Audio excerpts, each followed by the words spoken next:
Good afternoon, football fans. Big Al here on this Wednesday, January 8th, 2025. And welcome to the Week 18 edition of the week that was, as we'll be taking a look at all the team and player statistical numbers from the final weekend of the 2024 NFL season, including the AFC North doubleheader from Saturday with the Browns and Ravens early and the Bengals and Steelers in prime time.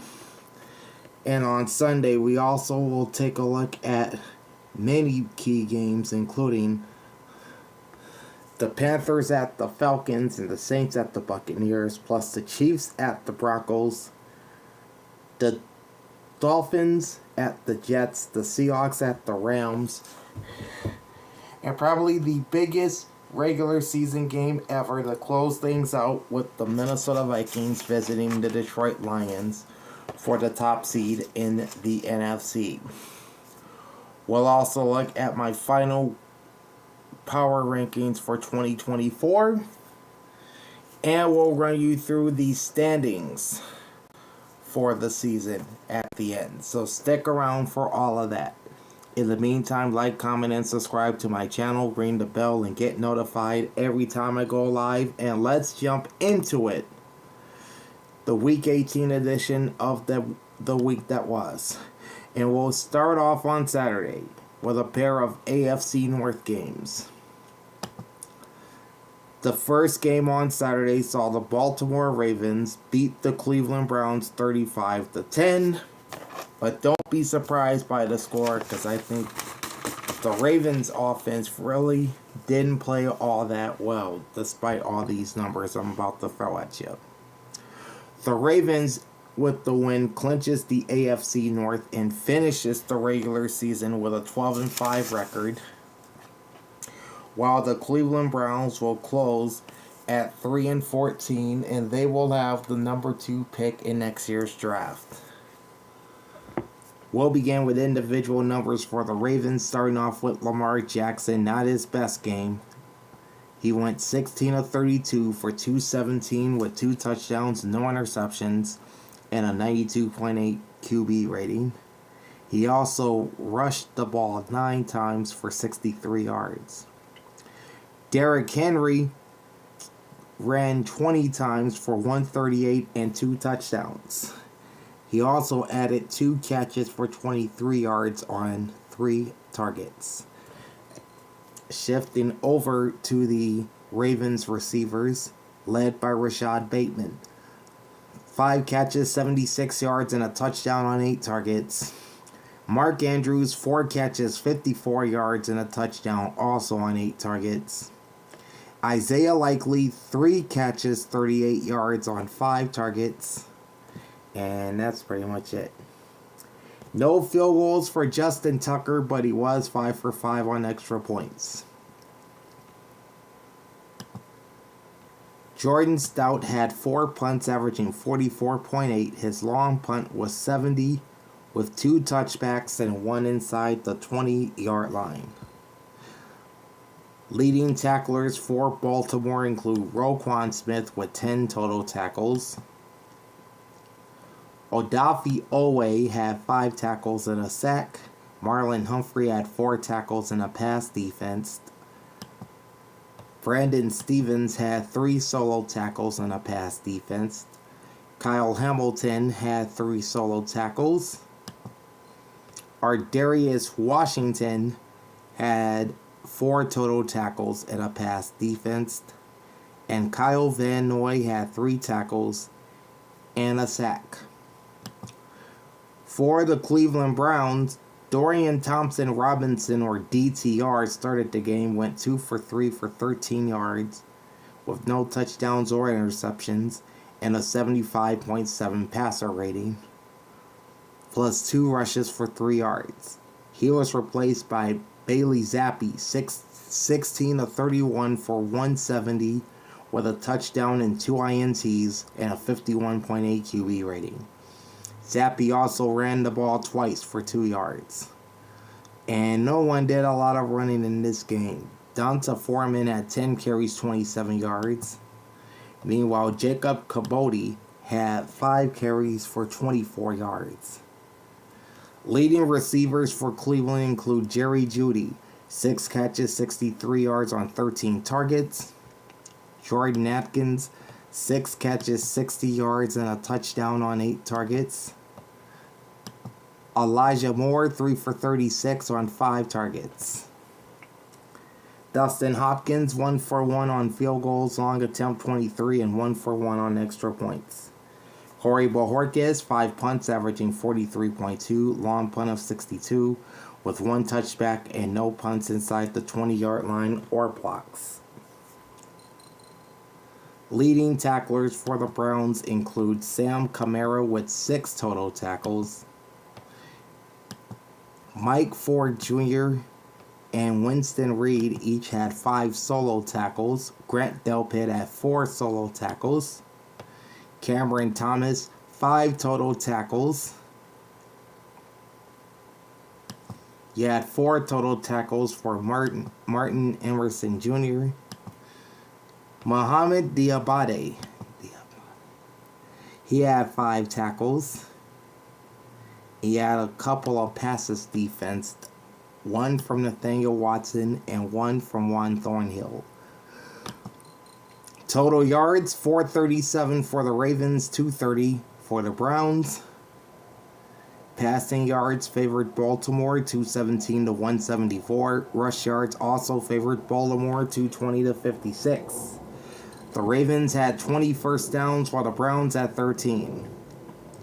Cleveland finished 4 for 12 on 3rd down and 0 for 2 on 4th down, while Baltimore finished 7 of 14 on 3rd down and 0 for 3 on 4th down. 3 penalties, 20 yards for the Browns, 2 sacks taken for 9, no lost fumbles, 2 interceptions, and 5 punts. 10 penalties, 83 yards for the Ravens, no sacks taken, no lost fumbles, no interceptions, and 4 punts. Time of possession was 31 minutes 40 seconds for the Ravens and 28 minutes 20 seconds for the Cleveland Browns. Closing line was Baltimore minus 19.5, and the over-under was 42. This was my lock of the week, as I took the Ravens to win and to cover that massive point spread. They did so, but for a while there, I didn't think that they would, but they ended up covering what was about a 20-point spread. So I start the week 1-0 straight up and against the spread. The night game on Saturday sees the Cincinnati Bengals defeat the Pittsburgh Steelers 19-17.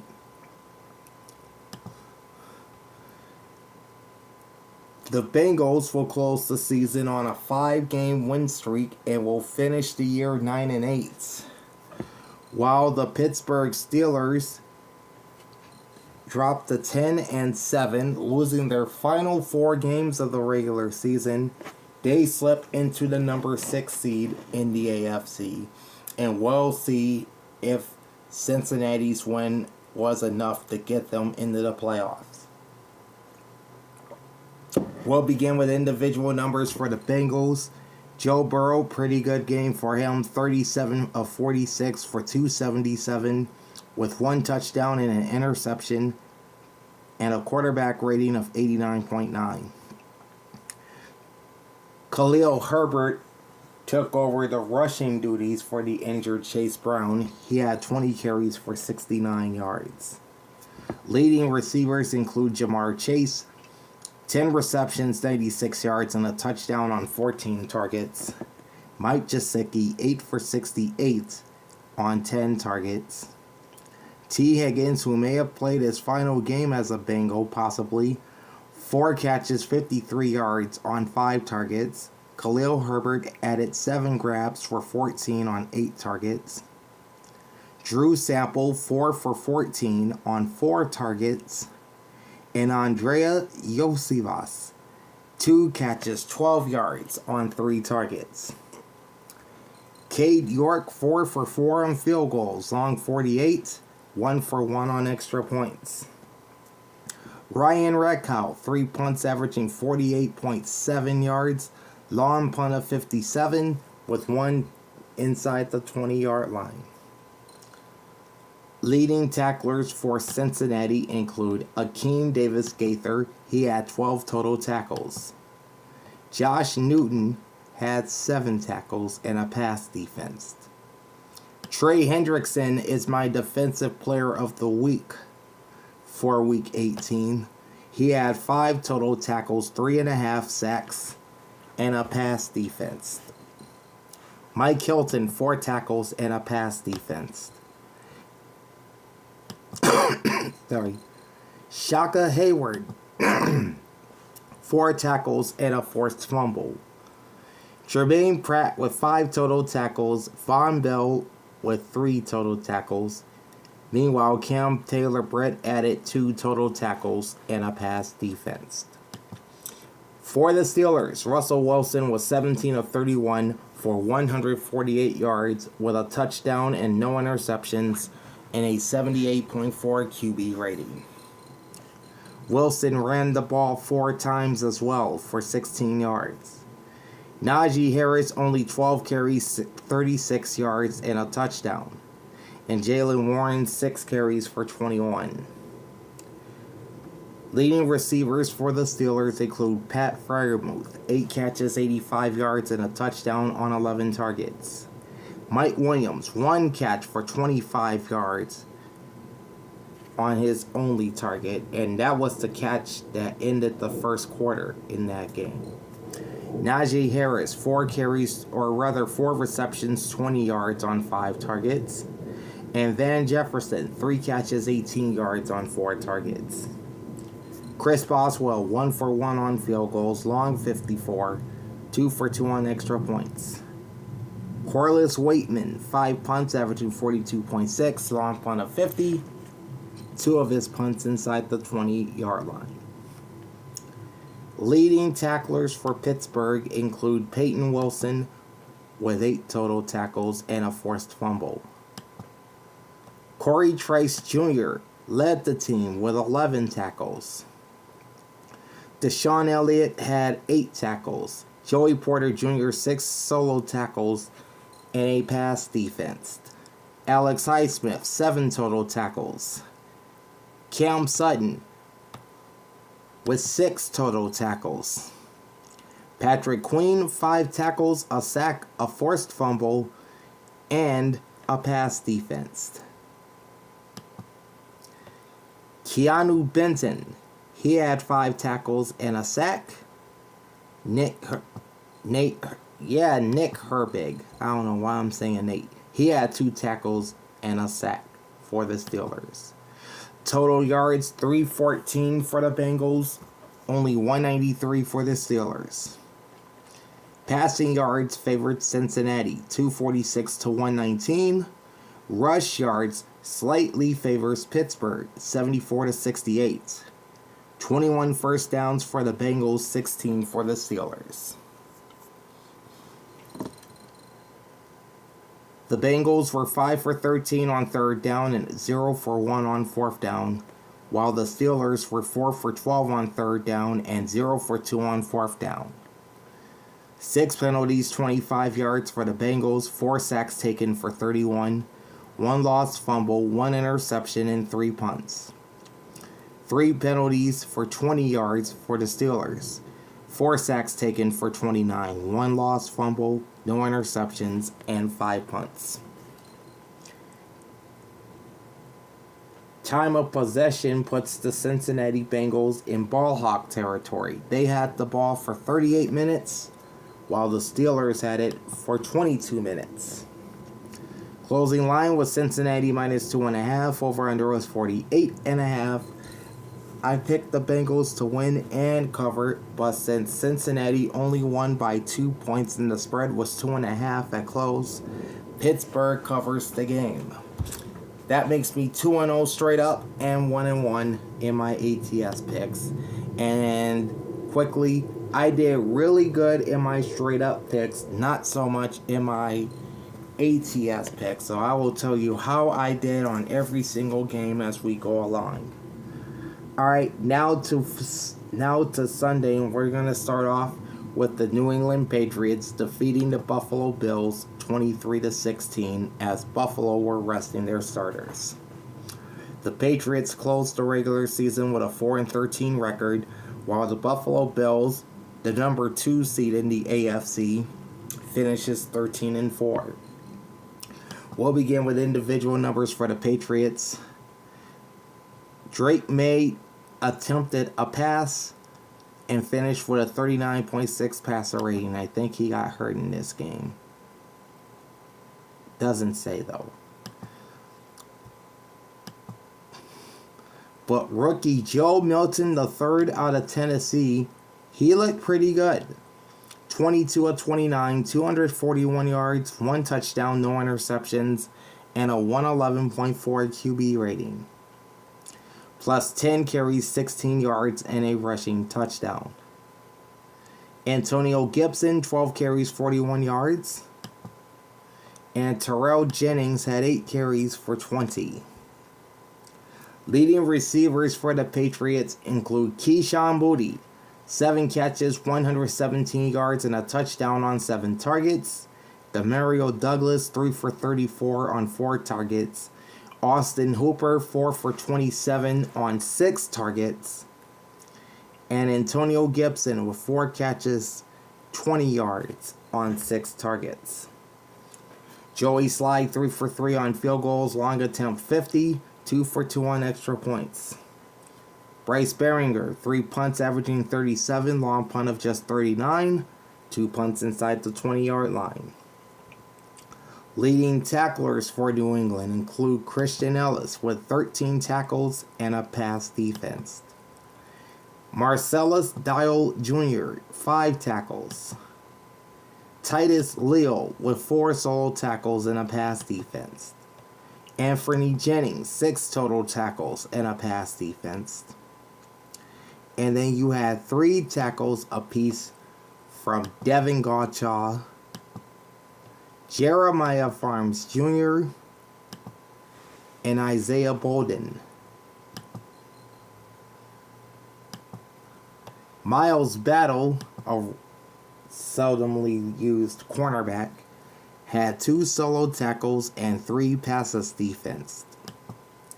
Meanwhile, Del Pettis, of a slightly used free safety, had 2 solo tackles and 1 pass defense. For the Bills, they rested their starters, so that means Mitchell Trubisky was the starter for Buffalo. He was 15 of 21 for 101 yards with a touchdown and no interceptions and a 97.5 QB rating. Mike White came in this game late and he was terrible. 3 of 11 for 28 yards and a 39.6 quarterback rating.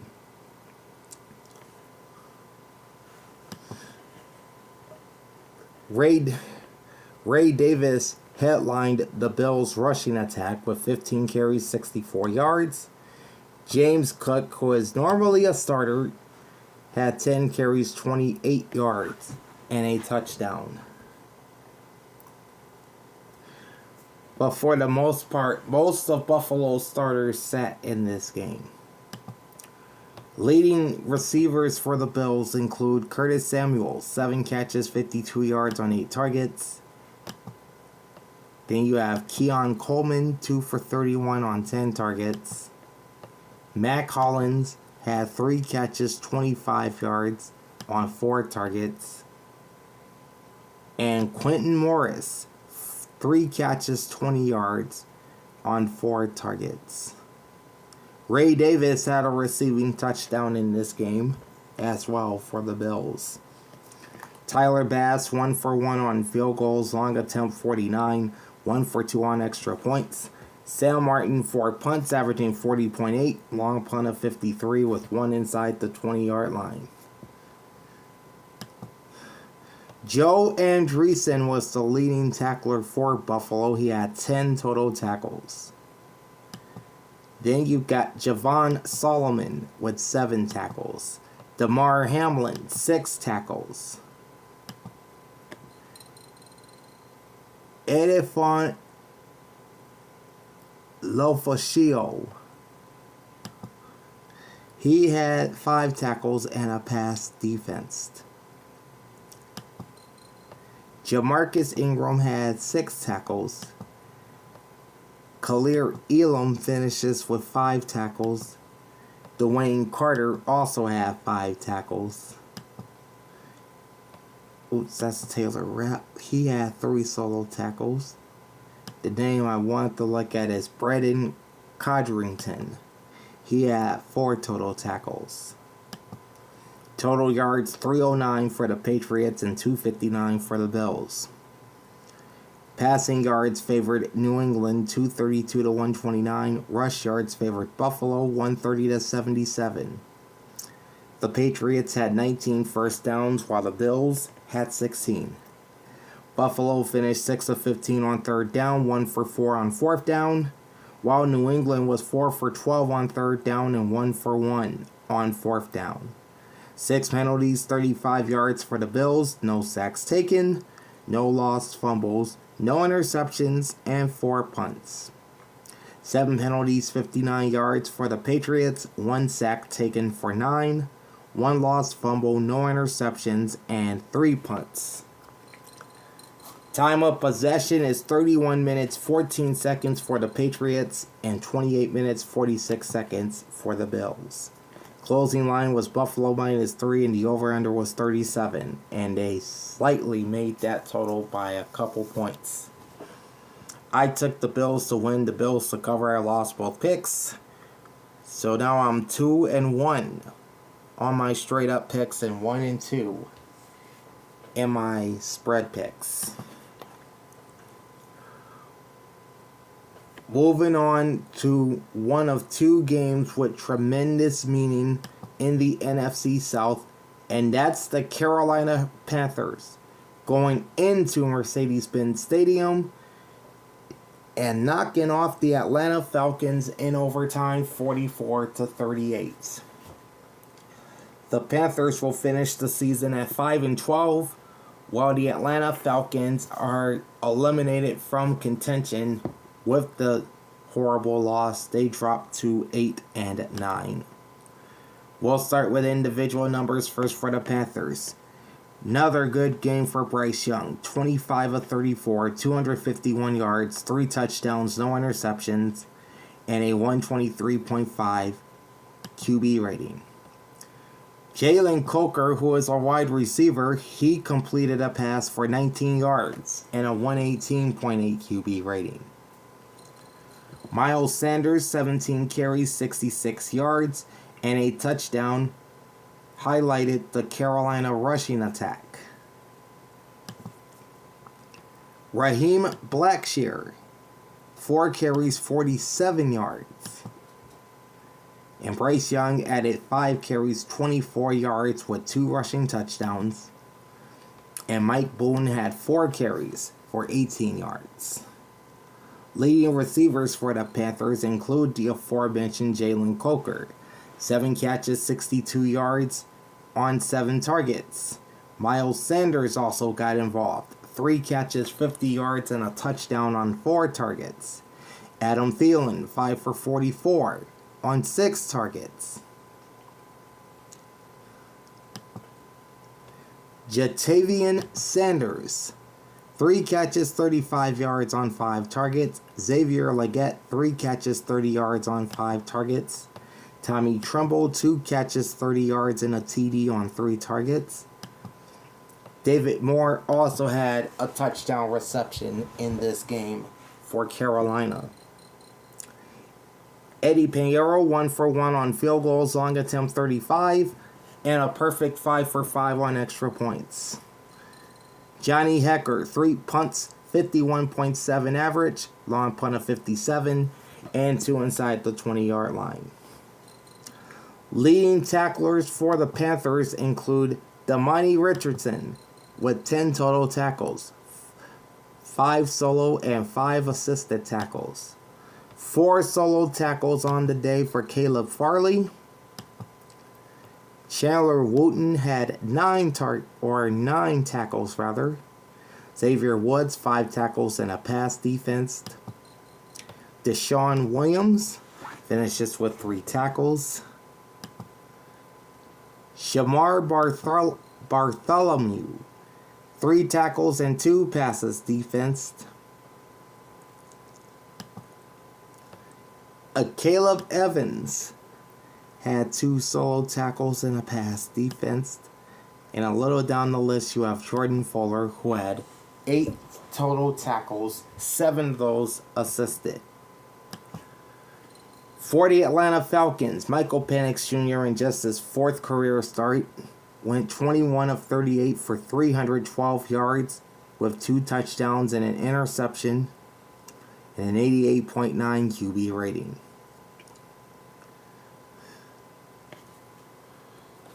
Bijan Robinson ran the ball effectively to the tune of 28 carries, 170 yards, and 2 touchdowns. That's 6.1 yards per run. Tyler Algier, 9 carries, 52 yards. Michael Penix Jr. added a rushing touchdown for 5 yards. My offensive player of the week, it was going to come down between Bijan Robinson and Drake London, but ultimately I've got to give it to Drake London. 10 catches, 187 yards, and 2 touchdowns on 18 targets. Ray McLeod, 4 for 66 on 7 targets. Tyler Algier had a couple catches for 17 on 2 targets, and Kyle Pitts also had a couple catches for 13 yards on 3 targets.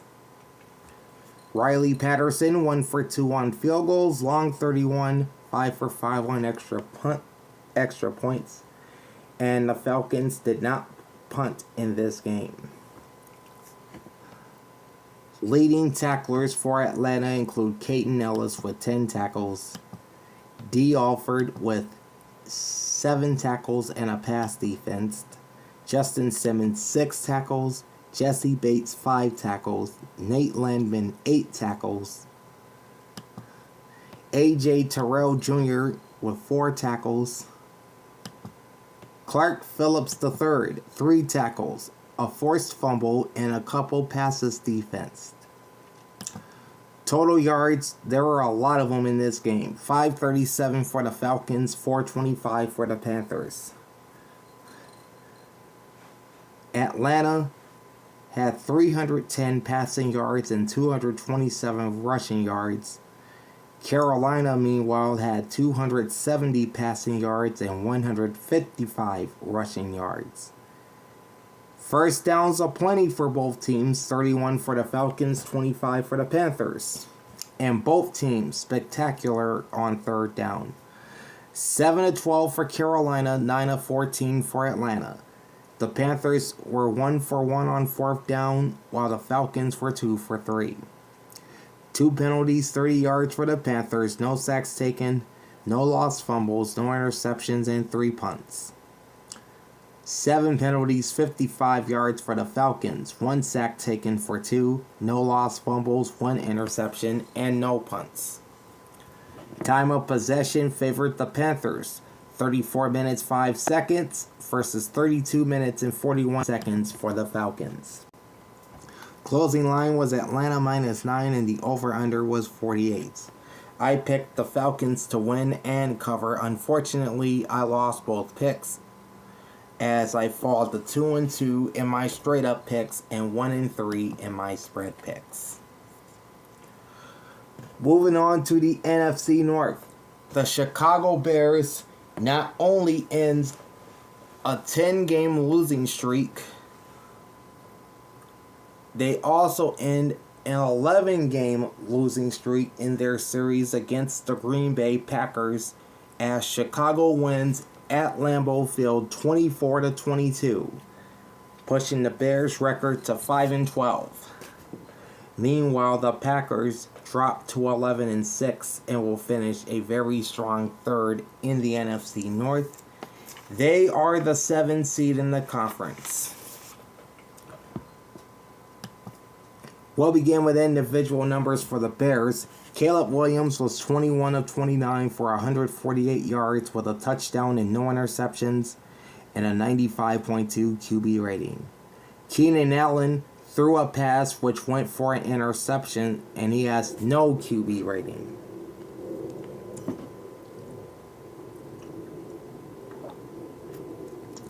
We'll begin with rushing numbers first for the Chicago Bears, and not much to talk about outside DeAndre Swift. 20 carries, 65 yards, and a touchdown. On to the receivers.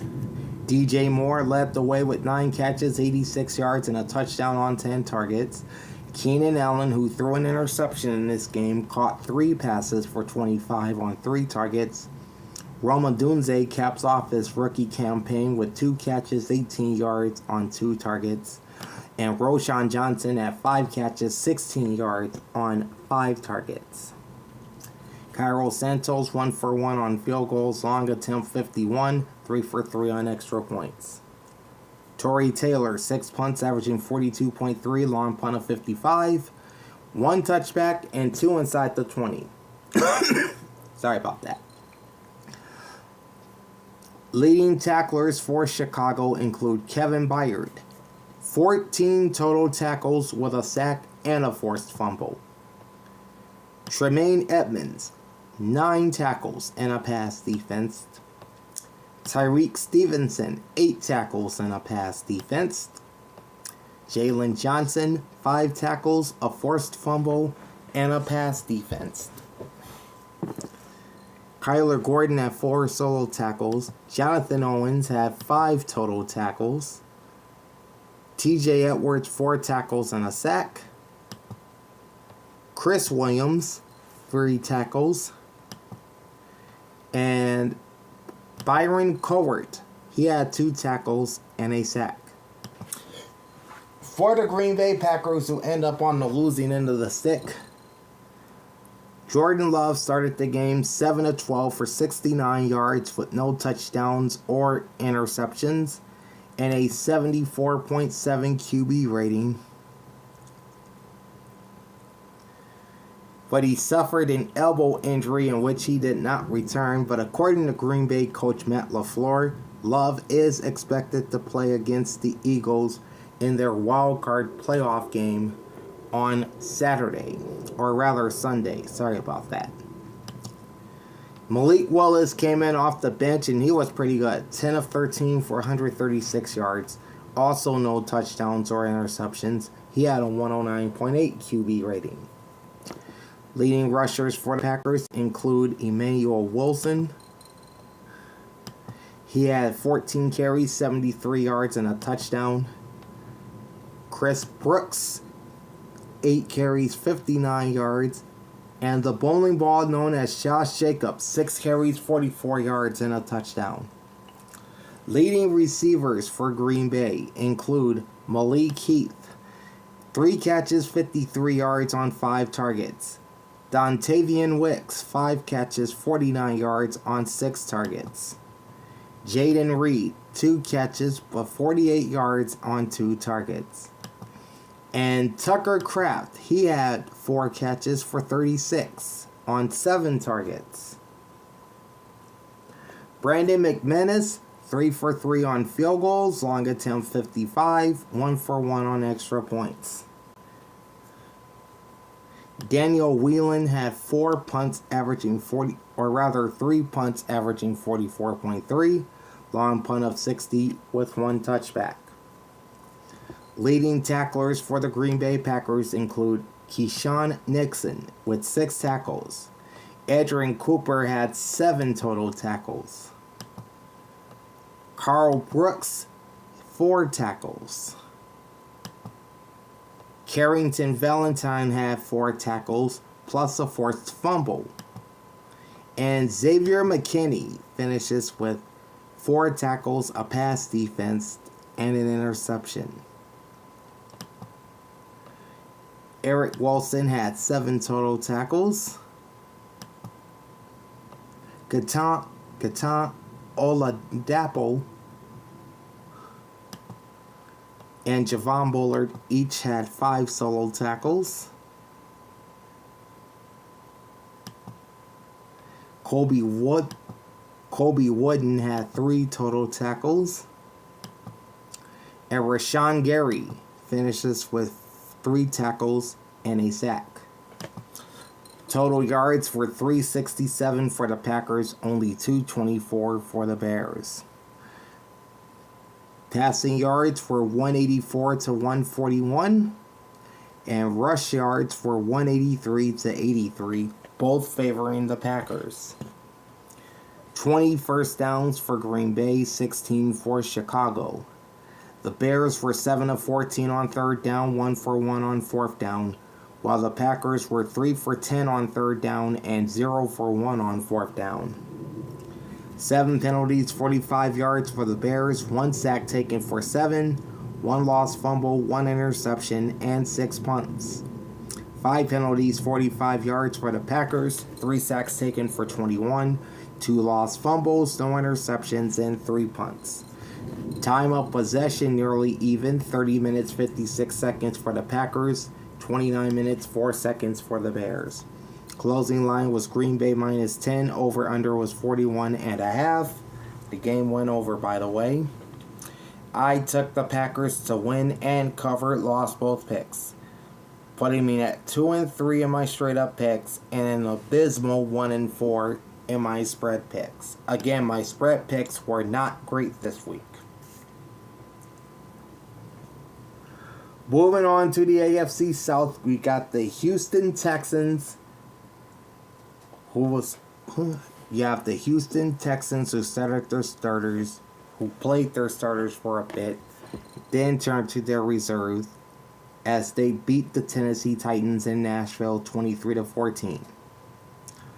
The Texans will close the season with a record of 10-7, and as AFC South champions, they are locked into the number 4 seed in the conference. Meanwhile, the Titans dropped to 3-14, and they will have the number 1 overall pick in the 2025 NFL Draft. We'll start with individual numbers for the Texans. First, C.J. Stroud began the game, went 6 for 6 for 50 yards with a touchdown and no interceptions, and a 141 QB rating. Davis Mills would play the rest of the game, went 12 of 22 for 128 with no touchdowns and no interceptions, and a 71.8 QB rating. Dameon Pierce, knockout game for him, 19 carries, 176 and a touchdown, while Joe Mixon was held to 5 carries, 23 yards. On the receiving side for Houston, Robert Woods, 2 catches, 39 yards on 3 targets. Nico Collins, 5 for 38 and a touchdown on 5 targets. Dalton Schultz, 3 for 29 on 3 targets. Dare Agumbawale, 2 catches, 26 yards on 3 targets. John Mechie, 2 for 24 on 4 targets. And newly signed Deontay Johnson, on his 3rd team this year, 2 catches, 12 yards on 4 targets. Of course, Deontay Johnson began the season with the Carolina Panthers. He was then cut and picked up by the Baltimore Ravens midseason before Baltimore turned him loose, and now Deontay Johnson is a Texan. Kaimi Fairbairn, 1 for 1 on field goals, long attempt 27, 2 for 3 on extra points. Tommy Townsend, 4 punts averaging 47.8, long punt of 53, with 1 touchback and 2 inside the 20. Leading tacklers for Houston include M.J. Stewart with 6 tackles. Devin White with 5 solo tackles. Neville Hewitt with 5 total tackles. Tommy Tajil also had 5 total tackles. You have 4 solo tackles from Eric Murray, 4 total tackles for Miles Bryant,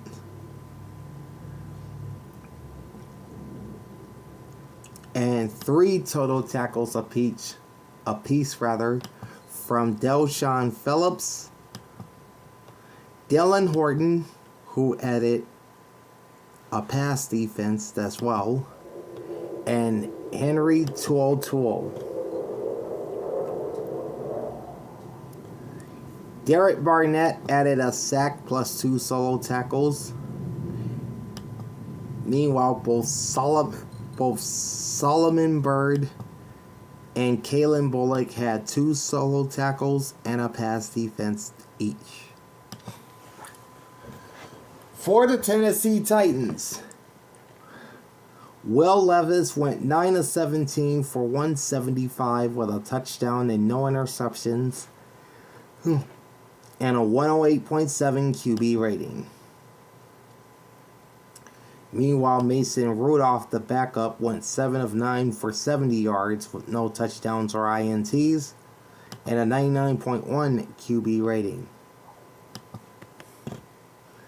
Leading rusher for Tennessee is Tony Pollard, 22 carries, 62 yards. Leading receivers for the Titans include Calvin Ridley, 3 for 76 on 5 targets. Nick Westbrook-Akine, 4 catches, 50 yards on 7 targets.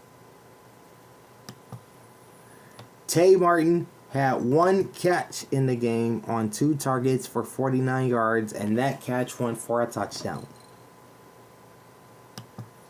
And Josh Wiley, 5 catches for 29 yards on 7 targets.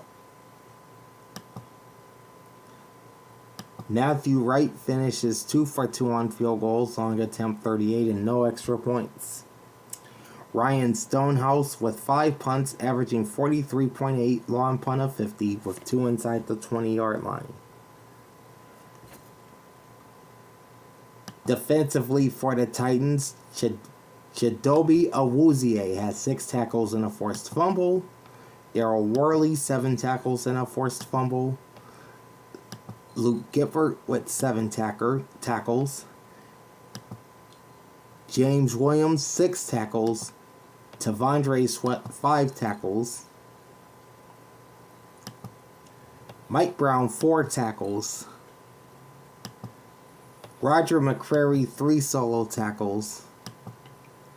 James Lynch, 4 tackles total. And Harold Landry III, he had, there it is, 2 tackles and a sack.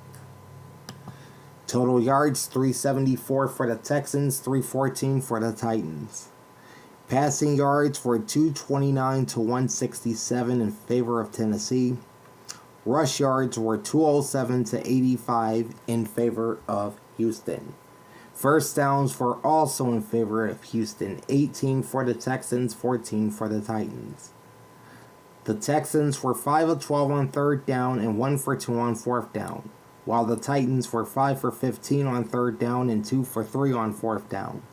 6 penalties, 48 yards for the Texans, 1 sack taken for 11, 1 lost fumble, no interceptions, and 4 punts. 7 penalties, 68 yards for the Titans, 2 sacks taken for 16, 1 lost fumble, no interceptions, and 5 punts. And time of possession was as close as it gets in this one. 30 minutes and a second for the Texans, 29 minutes, 59 seconds for the Titans. Closing line was Tennessee minus 2.5, and the over-under was 36.5. They just got over that total. I took Houston to win, Houston to cover. Won both picks, 3-3 straight up, and spread picks are now 2-4. Closing out our trip through the AFC South, you had the Indianapolis Colts winning overtime over the Jacksonville Jaguars 26-23. As Indy improves to 8-9 to close out 2024, and the Jaguars fell to 4-13. We'll begin with individual numbers for Indianapolis first, beginning with Joe Flacco. 40 for 264 yards, 1 touchdown,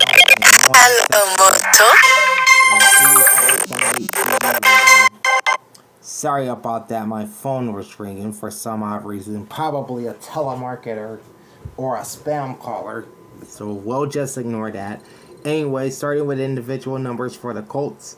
Joe Flacco, 23 of 40 for 264 yards, 1 touchdown, no interceptions, and an 85.8 QB rating. Jonathan Taylor was a candidate for Offensive Player of the Week. He had 34 carries for 177 and a touchdown. Leading receivers for the Colts include Josh Downs, 10 for 94 on 13 targets. Michael Pittman, 6 for 72 on 10 targets. Alec Pierce, 2 for 51 and a touchdown on 2 targets. Everyone else had 1 catch or no catches. Matt Gay, 4 for 5 on field goals, long attempt 49, 2 for 2 on extra points. Rigoberto Sanchez, 4 punts averaging an even 50 yards, long punt of 61, 3 punts inside the 20. Leading tacklers for the Indianapolis Colts include E.J. Speed, who had 8 tackles and a pass defense. Kenny Moore as well had 8 tackles.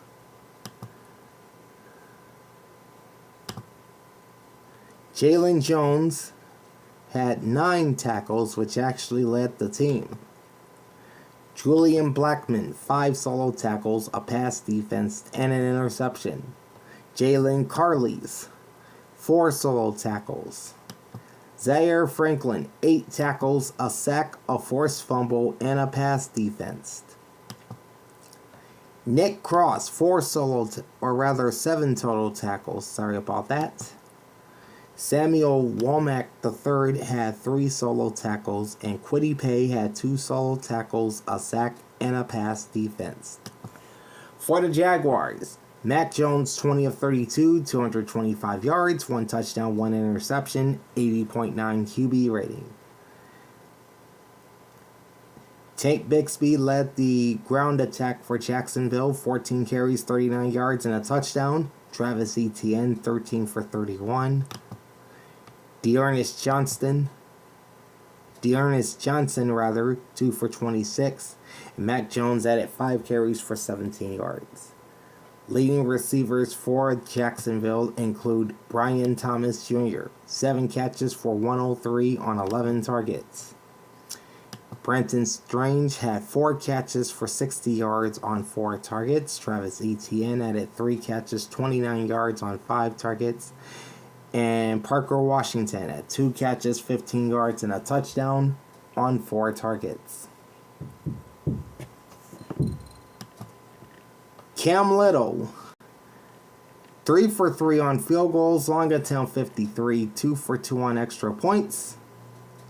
And Logan Cook, 4 punts averaging 50, long punt of 62 with 2 inside the 20-yard line.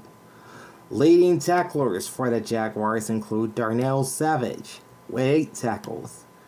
Leading tackler overall is Andrew Wingard with 10 tackles and a pass defense. Devon Hamilton, 8 tackles. Tyson Campbell, 6 tackles and a pass defense. Then you've got Devin Lloyd with 6 tackles and a sack. DeAndre Prince, 5 tackles and a pass defense. Foye Oluokun, 9 tackles. And Trayvon Walker with 5 tackles and a sack. Total yards for 429 for the Colts, 319 for the Jags. Passing yards favored the Colts, 252 to 206. Rush yards also favored Indy, 177 to 113. Indy had 24 first downs to Jacksonville's 19. Jaguars finished 5 of 14 on third down. Indy finished 5 of 15, and both teams were 0 for 1 on fourth down. 4 penalties, 57 yards for the Jaguars, 2 sacks taken for 19, no lost fumbles, 1 interception, and 4 punts. 3 penalties, 15 yards for the Colts, 3 sacks taken for 12, no lost fumbles, no interceptions, and 4 punts. and both teams averaged 50 yards per punt. Indy ended up in ball hawk territory as they possessed the ball for 35 minutes 47 seconds, while Jacksonville held the ball for 30 minutes 51 seconds. Closing line was Indianapolis minus 3.5, and the over-under was 46, and they just finished over the total in this one. I picked Jacksonville to win and to cover, mainly because I do not trust the Colts against Jacksonville, but that came back to bite me as I fall to 3-4 straight up and 2-5 ATS.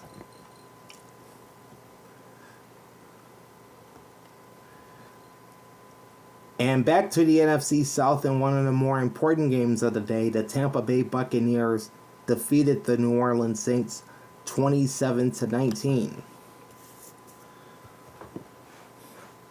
So Tampa Bay, with this victory coupled with Atlanta's overtime loss to the Panthers, they clinched the NFC South title at 10-7.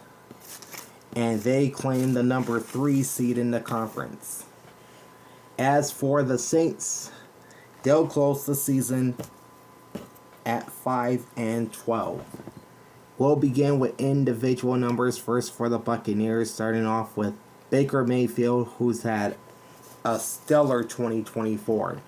He caps it off going 21 of 32 for 221 yards with 2 touchdowns and an interception and a QB rating of 93.4. Leading rushers for Tampa include Bucky Irving, 19 carries, 89 yards and a touchdown, and Baker Mayfield, 9 carries, 68 yards. All right.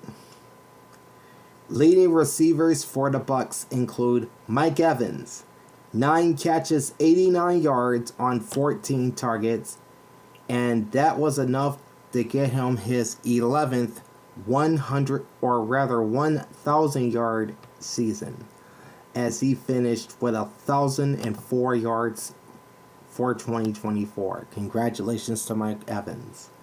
Jalen McMillan, 5 catches, 74 yards, and a touchdown on 6 targets. Devin Culp, 2 for 36 on 2 targets. And Payne Durham, he had 2 catches, 16 yards, and a TD on 2 targets as well.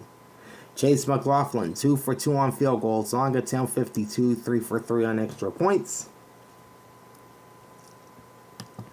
Meanwhile, Jack Browning finishes with just 2 punts, averaging 33. His long punt was 52.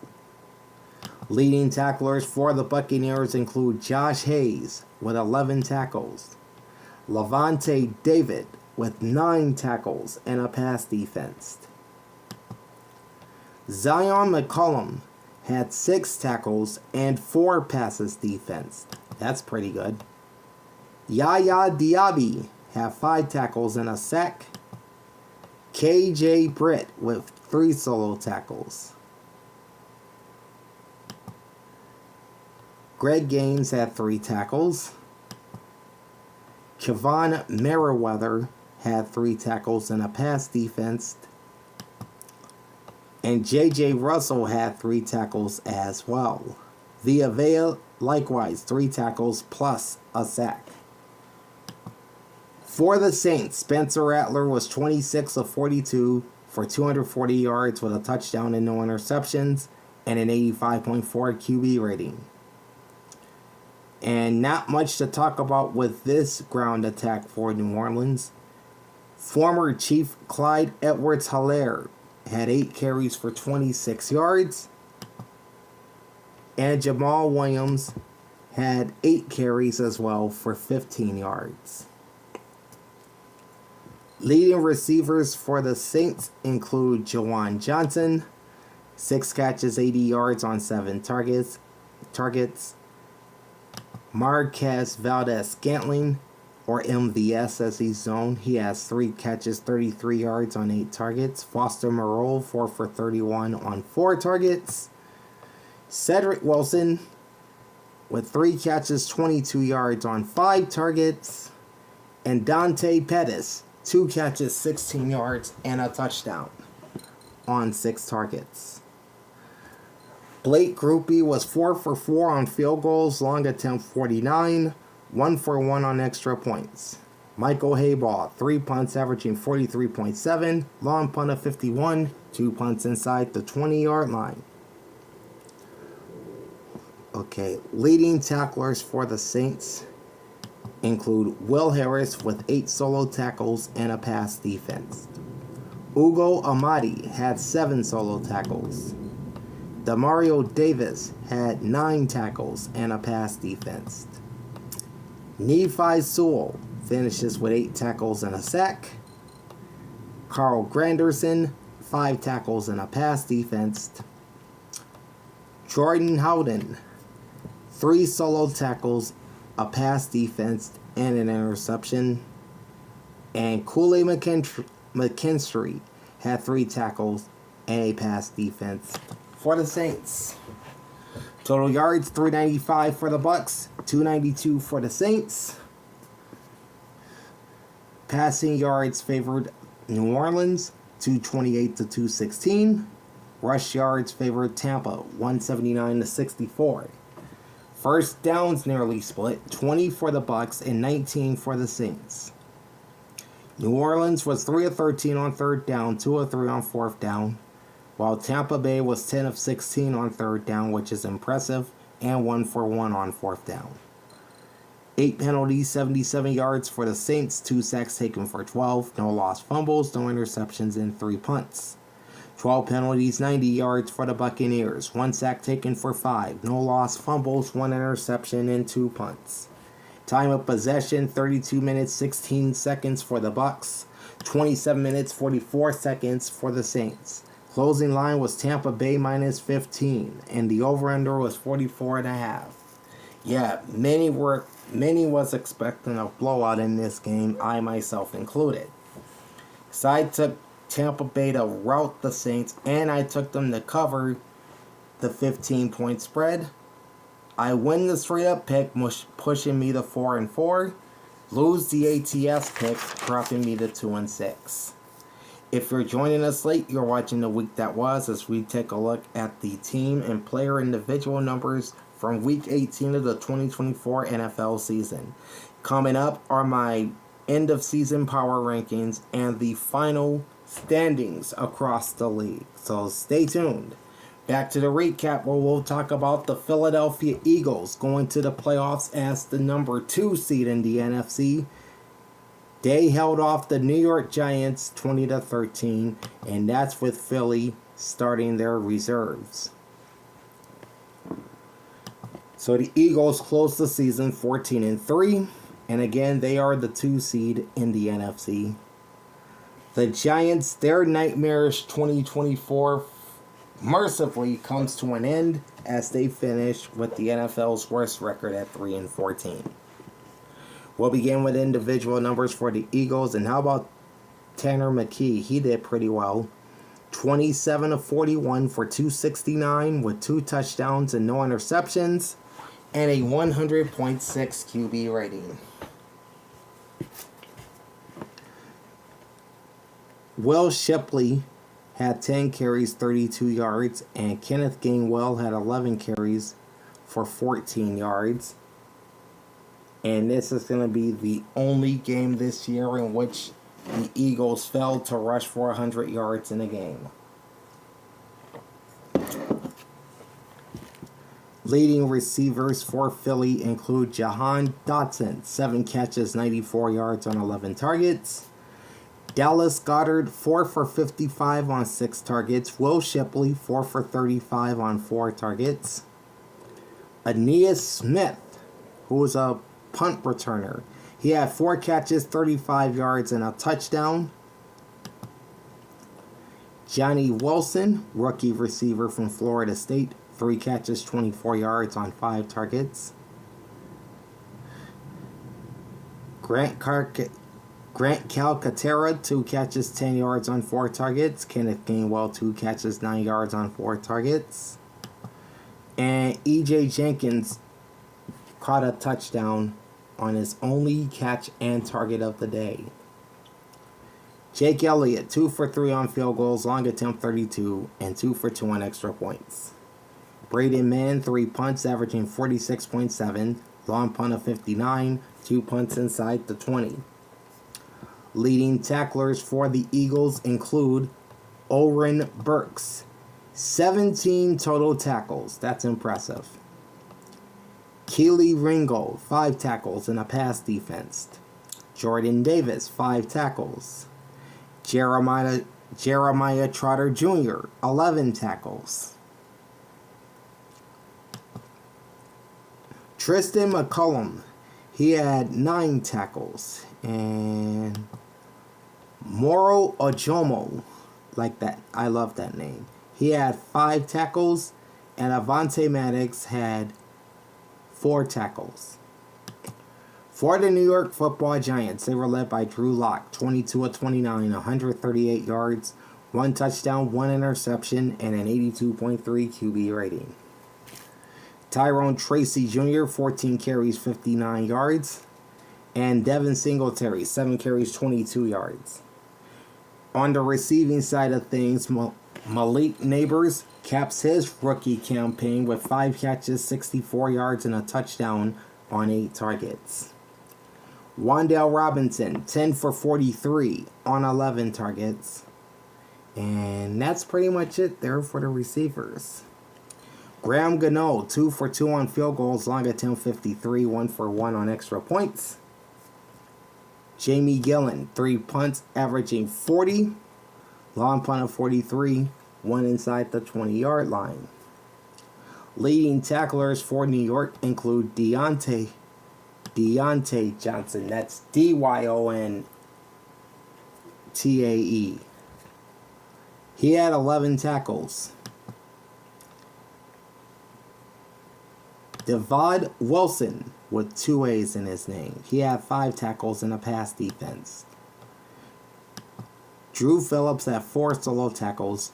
Darius Mausau had 8 tackles. Brian Burns, 5 tackles and half a sack. Ty Summers finishes with 4 tackles and a pass defense. Dane Belton had 4 tackles as well. Kayvon Thibodeau, pretty good game for him. He had 4 tackles and 1.5 sacks. And Adoree Jackson had 3 tackles, or rather Anthony Johnson had 3 tackles and a pass defense for the G-Men. Total yards, 303 for the Eagles, 238 for the Giants.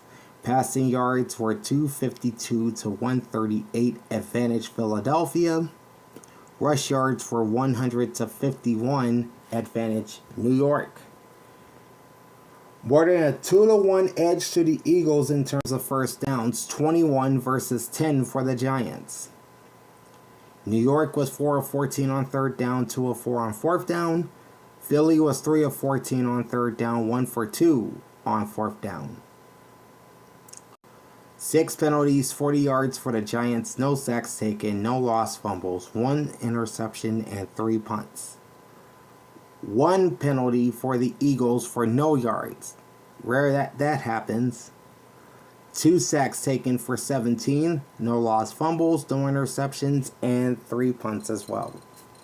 Time of possession, 30 minutes, 12 seconds for the Giants, and 29 minutes, 48 seconds for the Eagles. Closing line was Philadelphia -3, and the over-under was 36. Just missed the total by a field goal. I did take the Giants to win and to cover, considering that Nick Sirianni decided to sit his starters in this game. Oh well, I'll take the loss here. I am now 4-5 straight up, and 2-7 in my spread picks.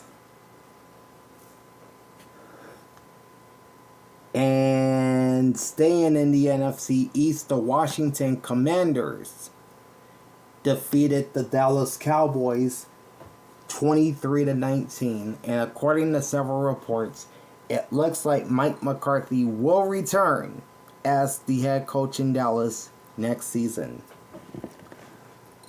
Washington closes with its highest win total since 1991 as they finished 12-5, and they're going to the playoffs for the first time since 2020. Washington gained the number 6 seed in the NFC. Meanwhile, it's over for the Dallas Cowboys in 2024 as they close the season at 7-10. We'll begin with individual numbers for the Commanders, starting off with Jaden Daniels, who started the game early. He was 6 of 12 for 38 yards with no touchdowns or interceptions and a 58.9, or rather a 56.9 QB rating. Sorry about that. Then came Marcus Mariota, and he looked sharp. 15 of 18 for 161 with 2 touchdowns and no interceptions and a 141 QB rating. Dyami Brown attempted a pass and had a 39.6 QB rating. Leading rushers for the Commanders include Marcus Mariota, 5 carries, 56 yards, and a rushing touchdown. Jaden Daniels, 4 for 27. Austin Eckler, 3 for 12. And Brian Robinson, 5 for 10 yards. Washington's receivers are led by Scary Terry McLaurin, 8 catches, 62 yards, and a touchdown on 12 targets. Olamide Zaccheaus, 2 catches, 51 yards on 5 targets. Zach Ertz, who is a Cowboy killer, 5 catches, 44 yards, and a touchdown on 5 targets. Austin Eckler, 2 for 20 yards on 2 targets. And Dyami Brown, 3 for 16 on 4 targets. Zane Gonzalez, 1 for 1 on field goals, long 47, 2 for 2 on extra points. Tress Way, 5 punts, averaging 47.6, long punt of 56, with 3 inside the 20-yard line. Leading tacklers for Washington include Jeremy Chin, with 13 tackles and a sack. Mike Sainristil, great rookie year for the former Michigan Wolverine. He had 10 carries, 10 tackles, and 3 passes defense. Great game for him. Frankie Louvu, 9 tackles. Then you've got Percy Butler with 7 tackles. Bobby Wagner finishes with 8 tackles and a pass defense. Noah Igbenogany, I think I butchered his name again. Either way, he had 5 tackles and a pass defense. Benjamin St. Juste with 5 tackles. Dante Fowler Jr.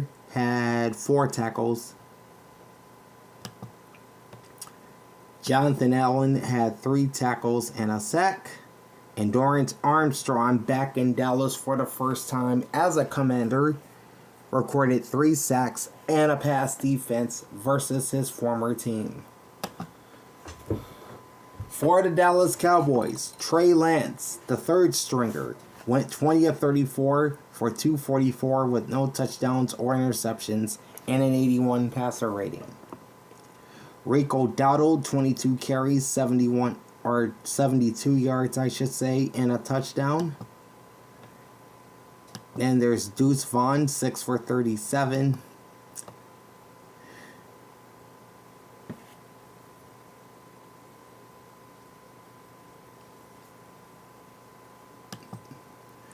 Trey Lance, 6 for 26. And Hunter Lupke, 3 for 15 yards.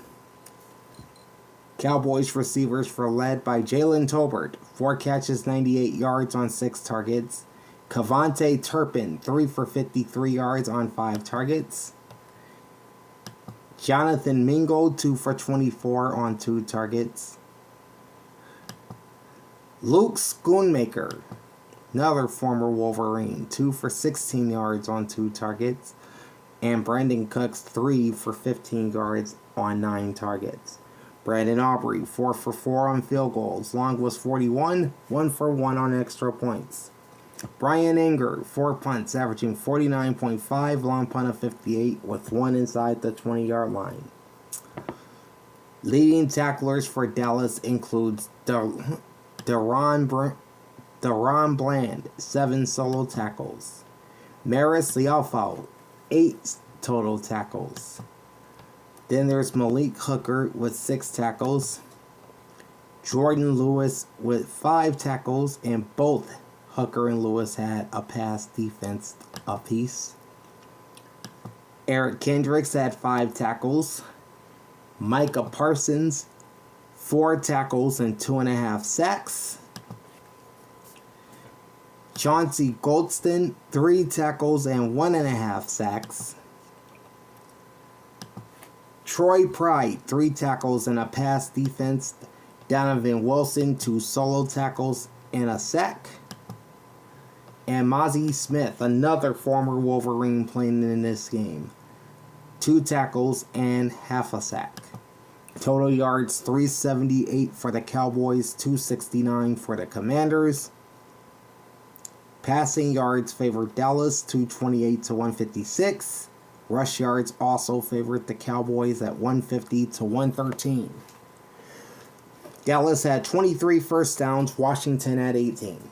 The Commanders were 6 of 13 on third down, 1 for 1 on fourth down, while the Cowboys finished 7 of 17 on third down and 1 for 2 on fourth down. 5 penalties, 55 yards for the Commanders, 6 sacks taken for 43, 1 lost fumble, no interceptions, and 5 punts. 11 penalties, 68 yards for the Cowboys, 2 sacks taken for 16, no lost fumbles, no interceptions, and 4 punts. Cowboys in ball hawk territory, they possessed the ball for 37 minutes and 3 seconds. The Commanders for 22 minutes and 57 seconds. Closing line was Washington -7. Over-under was 43.5. I took Washington both wins, or both ways. Got the straight-up pick, moving me to 5-5. Lost the ATS. It's been a common theme in this video. That puts me at 2-8 in my spread picks. Just 2-8, which is not good. Alright, we've made it to the 4:25 games on Sunday afternoon, and we'll start off with the Denver Broncos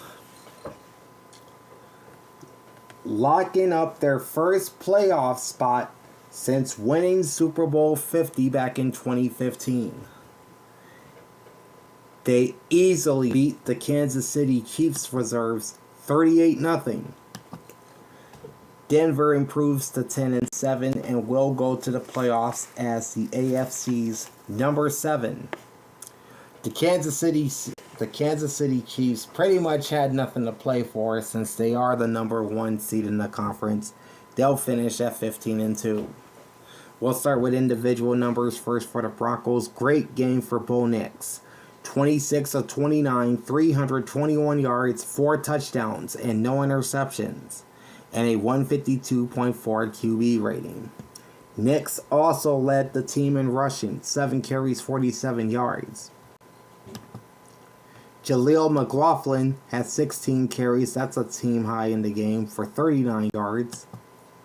And Audric Estime had 12 carries, 34 yards, and a touchdown. Plus Javonte Williams, only 5 carries for 28.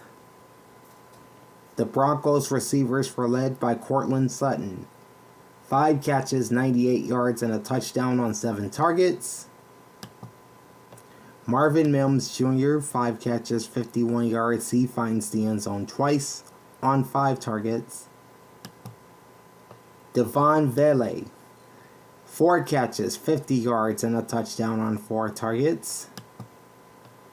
The aforementioned Javonte Williams, 3 catches, 50 yards for 4 targets.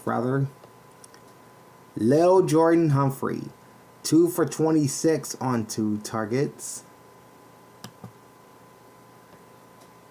Nate Atkins, 3 for 25 yards on 3 targets. Troy Franklin, 2 for 12 on 2 targets.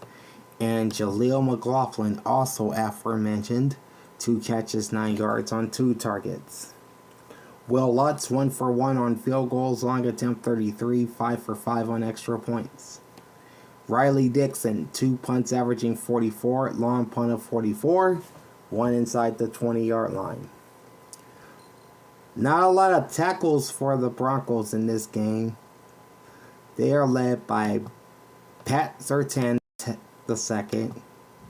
Jaquan McMillan, and Nick Bonito,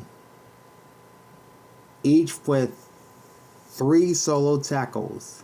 McMillan added a pass defense, while Bonito added 2 sacks. Jordan Jackson, 2 solo tackles, a sack, and a forced fumble. Meanwhile, you had a sack apiece from Jonathan Cooper and John Franklin Myers. For the Chiefs, Carson Wentz was the starter. He went 10 of 17 for just 98 yards with no touchdowns or interceptions. He had a 75.1 QB rating. Leading rusher was Carson Steele, rookie from UCLA. 8 carries, 25 yards. Nico Remigio led Kansas City's receivers with 2 catches and 48 yards on 6 targets. And Peyton Hendershot, 2 catches, 25 yards on 2 targets. Yeah, I never heard of these names either, so don't worry about that. Harrison Butker was 0 for 1 on field goals and no extra points. Matt Araiza, 5 punts, averaging 49, long punt of 60, with a touchback and 3 inside the 20-yard line. Leading tacklers for the Chiefs include Cam Jones, not to be confused with Chris Jones. He had 12 tackles. Nazeez Johnson, 9 tackles. Josh Uche, 8 tackles. Jaden Hicks, 5 solo tackles. Blake Lynch, 6 tackles. Chamari Connor, 5 tackles. Brian Cook also had 5 tackles. Chris Roland Wallace, 3 solo tackles. Leo Chanel, 5 tackles. Meanwhile, Marlon Tupelotu and Malik Herring each had 4 tackles for the Chiefs. Total yards was one-sided in this game. 479 for the Broncos, only 98 for the Chiefs. Passing yards were 321 to 71. Rush yards were 158 to 27 in favor of Denver both ways. First downs nearly 6-1 to Denver. 29 versus 5. That's right, 5 first downs for the Chiefs. Kansas City was terrible. 1 for 9 on 3rd down, 1 for 2 on 4th down. Denver was the opposite. They went 10 of 14 on 3rd down and 2 for 2 on 4th down. 3 penalties, 15 yards for the Chiefs, 5 sacks taken for 27, no lost fumbles, no interceptions, and 5 punts. 5 penalties, 41 yards for the Broncos, no sacks taken, no lost fumbles, no interceptions, and 2 punts. Time of possession dominated by Denver, putting them well in ball hawk territory at 41 minutes, 49 seconds, while the Chiefs had the ball for 18 minutes, 11 seconds. Closing line was Denver minus 11, over under 40.5, and the Broncos nearly got there by themselves. I took Denver to win and to cover. Considered this as my second lock of the week, but I decided to just stick with the Ravens there. I did pick Kansas City to cover the spread, and they failed miserably as they were shut out. So now I'm 6-5 straight up, and 2-9 in my spread picks. Also from the AFC West, the Los Angeles Chargers are headed into the playoffs with some momentum as they beat the lowly Las Vegas Raiders 34-20. The Chargers closed the season 11-6, and they are the number 5 seed in the AFC, while the Raiders dropped to 4-13 to finish 2024. We'll start with individual numbers for the Chargers. Justin Herbert, 28 of 36, 346 yards, 2 touchdowns, no interceptions, and a 125.2 QB rating. Great game for Justin Herbert. He also had 4 carries for 42 yards. J.K. Dobbins led the ground attack for LA. He had 18 carries, 63 yards. And Hassan Haskins, another former Michigan Wolverine, 12 carries, 33 yards, and a touchdown. Leading receivers for the Chargers include Quentin Johnston, who went off in this game. 13 catches for 186 on 14 targets. Lad McConkey, not too shabby himself. 5 catches, 95 yards on 8 targets. Will Dissly, 5 grabs, 42 yards, and a touchdown on 6 targets. Oops, wrong name. DJ Chark also had a touchdown catch for LA for 6 yards on 3 targets. Cameron Dicker, or Dicker the kicker, he went 4 for 5 on field goals. Long was 49, 2 for 2 on extra points. J.K. Scott, 1 punt for 47 yards.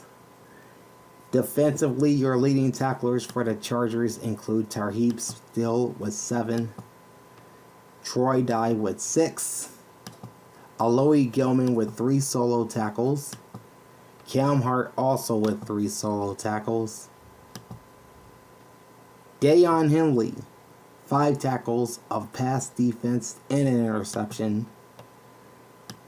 Tony Jefferson, 3 tackles, and Derwin James with 3 tackles and a pass defense. For the Raiders, Aiden O'Connell, 24-34, 214, 2 touchdowns, 1 interception, 94.5 QB rating, plus 4 carries, 13 yards. Desmond Ridder came in briefly, went 1 for 2 for 11 yards and a 66.7 QB rating. Nothing much to say about the rushers. Alexander Madison, 6 carries, 20 yards. I mentioned Aiden O'Connell, so we'll move on to Chris Collier, who had 2 carries for 6. Leading receivers for Vegas include Jacoby Myers, 6 catches, or rather 9 catches for 123 and a touchdown on 10 targets.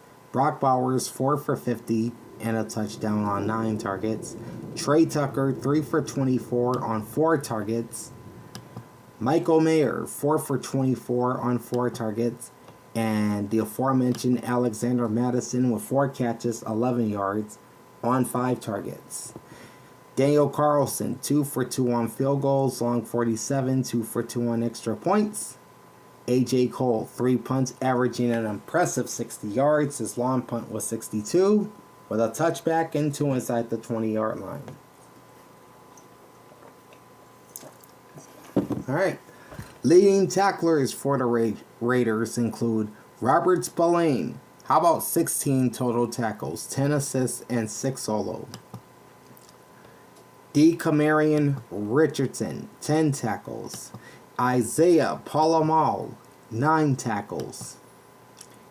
Jack Jones, 5 tackles and a pass defense. Amari Burney, 4 tackles. Adam Butler, 4 tackles plus a sack. Charles Snowden had 4 total tackles.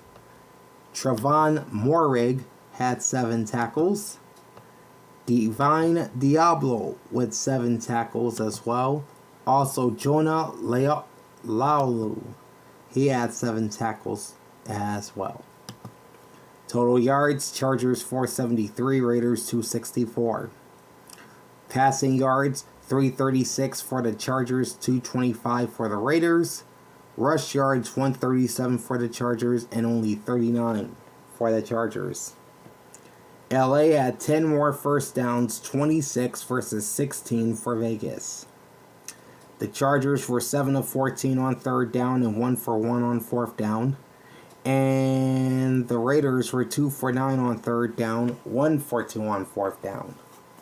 7 penalties, 40 yards for the Chargers, 1 sack taken for 10, no lost fumbles, no interceptions, and only 1 punt. 3 penalties, 28 yards for the Raiders, no sacks taken, no lost fumbles, 1 interception, and 3 punts. 1 second. Have to get that out. Time of possession, Chargers in ball hawk territory at 38 minutes 58 seconds. And for the Raiders, a measly 21 minutes and 2 seconds of time of possession. Closing line was LA -7 and the over-under was 42. I took the Chargers to win and to cover. And I win both ways. 7-5 straight up and now 3-9 ATS. Alright. Our last venture into the AFC has the New York Jets beating the Miami Dolphins 32-20. The Jets, with the victory, moved to 5-12. The Dolphins lost, so that means the Dolphins lost and the Broncos won, so that means they and the Cincinnati Bengals are both eliminated from playoff contention as Miami finishes 8-9. We'll begin with individual numbers for the Jets, starting with Aaron Rodgers. 23 of 36 for 274 with 4 touchdowns, 1 interception, and a 112.5 QB rating. Allen Lazard attempted a pass and had a 39.6 QB rating. Okay, leading rushers for the Jets include Breece Hall, 12 carries, 57 yards, and Isaiah Davis, 4 carries, 41 yards. Alright. Leading receivers include Devontae Adams, 6 catches, 88 yards, and a touchdown on 12 targets. Adam Lazard, 3 for 71 and a touchdown on 3 targets. Garrett Wilson, 4 for 51 on 5 targets. Kenny Yeboah, 2 for 20 yards on 2 targets. Tyler Conklin, 2 for 16 and a touchdown on 3 targets. And Breece Hall, 3 catches, 15 yards, and a touchdown on 5 targets. Greg Joseph, 1 for 1 on field goals, long 20, and 3 for 3 on extra points. Thomas Morstead, 4 punts, averaging 39.3, long punt of 49, with 1 inside the 20-yard line. Leading tacklers for the Jets include Ashton Davis, 9 tackles, 2 passes defensed, and 2 interceptions. Quincy Williams with 9 tackles, a forced fumble, and a pass defensed. Isaiah Oliver, he had 8 tackles. DJ Reed had 5 tackles and a pass defensed. Jamie Sherwood, 6 tackles. Brandon Eccles, 3 solo tackles. Jarius Monroe also had 3 solo tackles. Bruce Hector, rarely used name, 3 tackles and a sack. And Javon Kinlaw, 2 tackles, a sack, and a forced fumble. Hassan Reddick, 3 tackles, half a sack, and a forced fumble as well for the New York Jets. For the Miami Dolphins, Tyler Snoop Huntley, 25 of 41, 227 yards, 1 touchdown, 2 interceptions, and a 63.8 QB rating. Devin Achane goes over 100 yards rushing for the first time in a bit. He had 11 carries for 121 and a touchdown. And Tyler Huntley added 3 rushes for 16. Leading receivers for Miami include Jonnu Smith, 9 for 56 and a touchdown on 12 targets. Malik Washington, 4 for 48 on 5 targets. Jalen Waddle, 4 for 44 on 9 targets. River Craycraft, 4 for 38 on 4 targets. Alex Ingold, 2 catches, 21 yards on 2 targets. And Tyreek Hill, who may have played his final game for the Dolphins, he had 2 catches, 20 yards on 3 targets. So kind of a quiet game for Tyreek. Jason Sanders, I should say, 2 for 2 on field goals on 28, 2 for 2 on extra points. Jake Bailey, 3 punts, averaging 40.3, long punt of 53, and 1 inside the 20-yard line. Leading tacklers for the Dolphins include Jordan Poyer with 8 tackles, Javon Howland with 7 tackles and a pass defense, Zach Sealer, 6 tackles and 1.5 sacks, Jordan Brooks, 6 tackles and a pass defense, Kader Kohu, 5 tackles, Tyrod Dodson, 4 tackles, 2 passes defense, and an interception. One of the coolest names in existence, Storm Duck, 4 tackles and a pass defense. Jalen Ramsey with 3 solo tackles and a pass defense. Calais Campbell, who also may have played his last game for the Dolphins, if not for his career, he has 3 tackles and a sack. And Emmanuel Ogbah had 2 tackles and half a sack. Total yards 375 for the Jets, 334 for the Dolphins. Passing yards favorite New York, 257 to 199. Rush yards favorite Miami, 135 to 118. The Jets had 22 first downs to the Dolphins, 21. Miami was 3 of 12 on 3rd down, 3 for 3 on 4th down, while the Jets were 5 of 12 on 3rd down and 1 for 2 on 4th down. 4 penalties, 32 yards for the Dolphins, 4 sacks taken for 28, 2 lost fumbles, 2 interceptions, and 3 punts. 6 penalties, 35 yards for the Jets, 3 sacks taken for 17, no lost fumbles, 1 interception, and 4 punts. Time of possession, 32 minutes 4 seconds for the Dolphins, 27 minutes 56 seconds for the Jets. Closing line was New York -2, over-under was 39.5, and they shot over that total at 52. I picked the Jets to win, the Jets to cover, won both picks again, 8-5 straight up, and 4-9 in my spread picks. Our last 2 regular season games on Sunday afternoon both come from the NFC West. And we'll start off with the Arizona Cardinals, who closes out 2024 with a bang, taking out the San Francisco 49ers 47-24, and oh, by the way, they swept the season series. Arizona closes the season 8-9, while the 49ers finish at 6-11, so they will be the last place team in the NFC West for 2024. We'll begin with individual numbers for the Cardinals, starting off with Kyler Call of Duty Murray.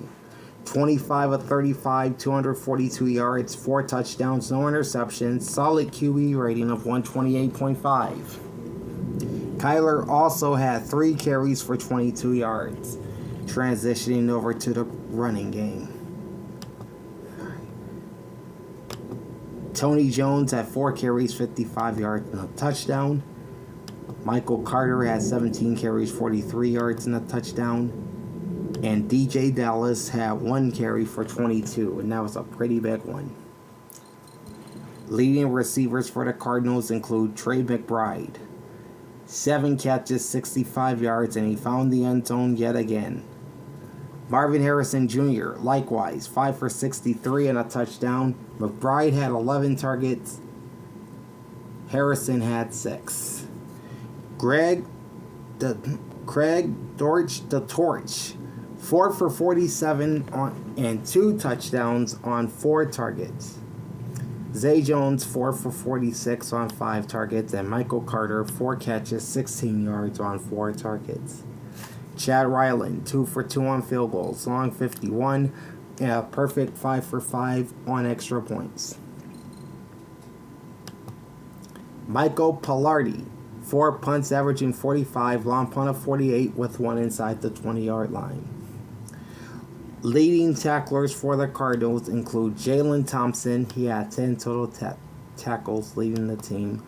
Buda Baker not too far behind him. He had 9 tackles and a forced fumble. Kazir White, 10 tackles and a pass defensed. Garrett Williams, 5 tackles and a pass defense. Zaven Collins, 3 solo tackles, a sack, and a forced fumble. Kytrell Clark, 5 tackles, a pass defense, and an interception. And Adrian Taylor Demerson, 4 tackles and a forced fumble. Finally, Julian Okara, 3 tackles and a sack. For the 49ers, Josh Dobbs, a.k.a. the Pastronaut, 29 of 43 for 326 yards, 2 touchdowns, 2 interceptions, and an 86 QB rating, plus 8 carries, 17 yards, and a rushing touchdown. So he got to the end zone 3 times. Patrick Taylor Jr., great game, 17 for 109. And receiving wise for San Francisco, they're led by rookie Ricky Pearsall, 6 for 69 yards and a touchdown on 8 targets, followed closely behind by Chris Conley, 4 for 59 on 4 targets. Jawan Jennings, 7 for 52 on 10 targets. The Juice, Kyle Juszczyk, 2 for 49 and a touchdown on 3 targets. Jacob Cowan, 2 catches, 30 yards on 2 targets. George Kittle, 2 catches for 27 on 3 targets. And Eric Saubert, 4 catches, 17 yards on 5 targets. Jake Moody, 1 for 2 on field goals. Long was 51, 3 for 3 on extra points. Pat O'Donnell, 2 punts averaging 50, long punt of 50, and 1 inside the 20-yard line. Leading tacklers for the Niners include Fred Warner with 8 tackles. Talanoa Hufanga, 5 tackles. D. Winters, 6 tackles. Charvarius Ward, 3 solo tackles. Tashawn Gibson Sr., 3 solo tackles as well. Jair Brown, 5 tackles and a pass defense. Nick McLeod, 5 tackles. And further down the list we have Renardo Green, 3 tackles and 3 passes defensed.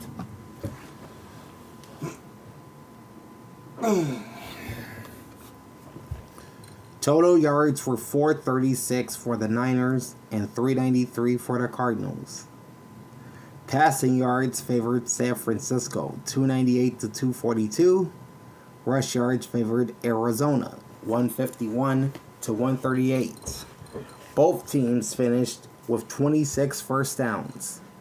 Third downs and fourth downs for the Niners were 5 for 13 and 1 for 2. And for the Cardinals, 4 for 11 and 2 for 2.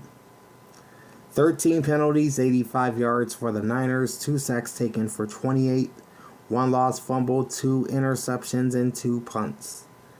1 penalty for 5 yards for the Cardinals. No lost sacks, or no sacks taken rather. No lost fumbles, no interceptions, and 4 punts. San Francisco wins in terms of time of possession at 31 minutes 51 seconds versus 28 minutes and 9 seconds for the Cardinals. Closing line was Arizona -5, over under 43. Cardinals broke that number by themselves with the 47, and the two teams combined for 71. I picked the Cardinals to win and to cover, won both picks. Now I'm 9-5 straight up and 5-9 ATS. The last Sunday afternoon game takes us to SoFi Stadium, where the Los Angeles Rams fall to the Seattle Seahawks 30-25. Both teams will finish 10-7. However, LA is going to the playoffs as the number 4 seed in the NFC, while the Seahawks, despite their 10 wins, they will be watching the playoffs from home yet again. We'll begin with individual numbers for the Seahawks, starting with Geno Smith. He had a solid game, 20-27 for 223 with 4 touchdowns and no interceptions, and a 137.8 QB rating. Leading rushers are Zach Charbonnet, 14 for 59 yards, and Kenny McIntosh, 7 carries, 49 yards. Leading receivers for the Seahawks, you've got Noah Fant, 5 for 63 on 6 targets. DK Metcalf, 3 for 53 on 5 targets. And AJ Barner, 5 for 34 yards on 5 targets, each catching a touchdown. It says here Zach Charbonnet had 32 yards but no catches, which I find pretty strange. Tyler Lockett, 2 for 28 yards on 4 targets. Jackson Smith and Jigba, 4 for 9 yards on 5 targets. And Jake Bobo, he had a 4-yard catch, which went for a touchdown on his only target. Jason Myers, 1 for 1 on field goals, long 56, 3 for 3 on extra points. Michael Dixon, 4 punts averaging 57, long punt of 62, with 1 touchback and 1 inside the 20. Leading tacklers for Seattle include Tyrese Knight, 10 tackles and half a sack. Devin Witherspoon, 8 tackles and 2 passes defensed. Kobe Bryant, 7 tackles. Julian Love, 6 tackles, 3 passes defensed, and an interception. Big Leonard Williams, 5 tackles and 2 sacks. Nehemiah Pritchett, 5 tackles. Ernest Jones, 9 tackles and half a sack. And for the Los Angeles Rams, Jimmy Garoppolo started in place of Matthew Stafford, who's resting up for the playoffs along with the rest of the starters. Jimmy G finished 27 of 41 for 334 yards, 2 touchdowns, 1 interception. Pretty good QB rating of 97. Leading rusher for LA is Ronnie Rivers, 12 carries, 48 yards. Leading receivers for the Rams include Jordan Whittington, 3 catches, 86 yards on 4 targets. Demarcus Robinson, 3 for 72 on 6 targets. Tyler Higbee, 5 for 46 and a touchdown on 7 targets. Tutu Atwell, 5 for 37 on 8 targets. Tyler Johnson, 4 for 35 and a touchdown on 7 targets. And the aforementioned Ronnie Rivers, with 4 catches, 34 yards on 5 targets. Joshua Carty, 4 for 4 on field goals, long 58, impressive, and 1 for 1 on extra points. Ethan Evans, 2 punts averaging 51.5, long punt of 52, 1 inside the 20-yard line. Leading tacklers for the LA Rams include Jacob Hummel with 8 tackles, Emmanuel Forbes Jr.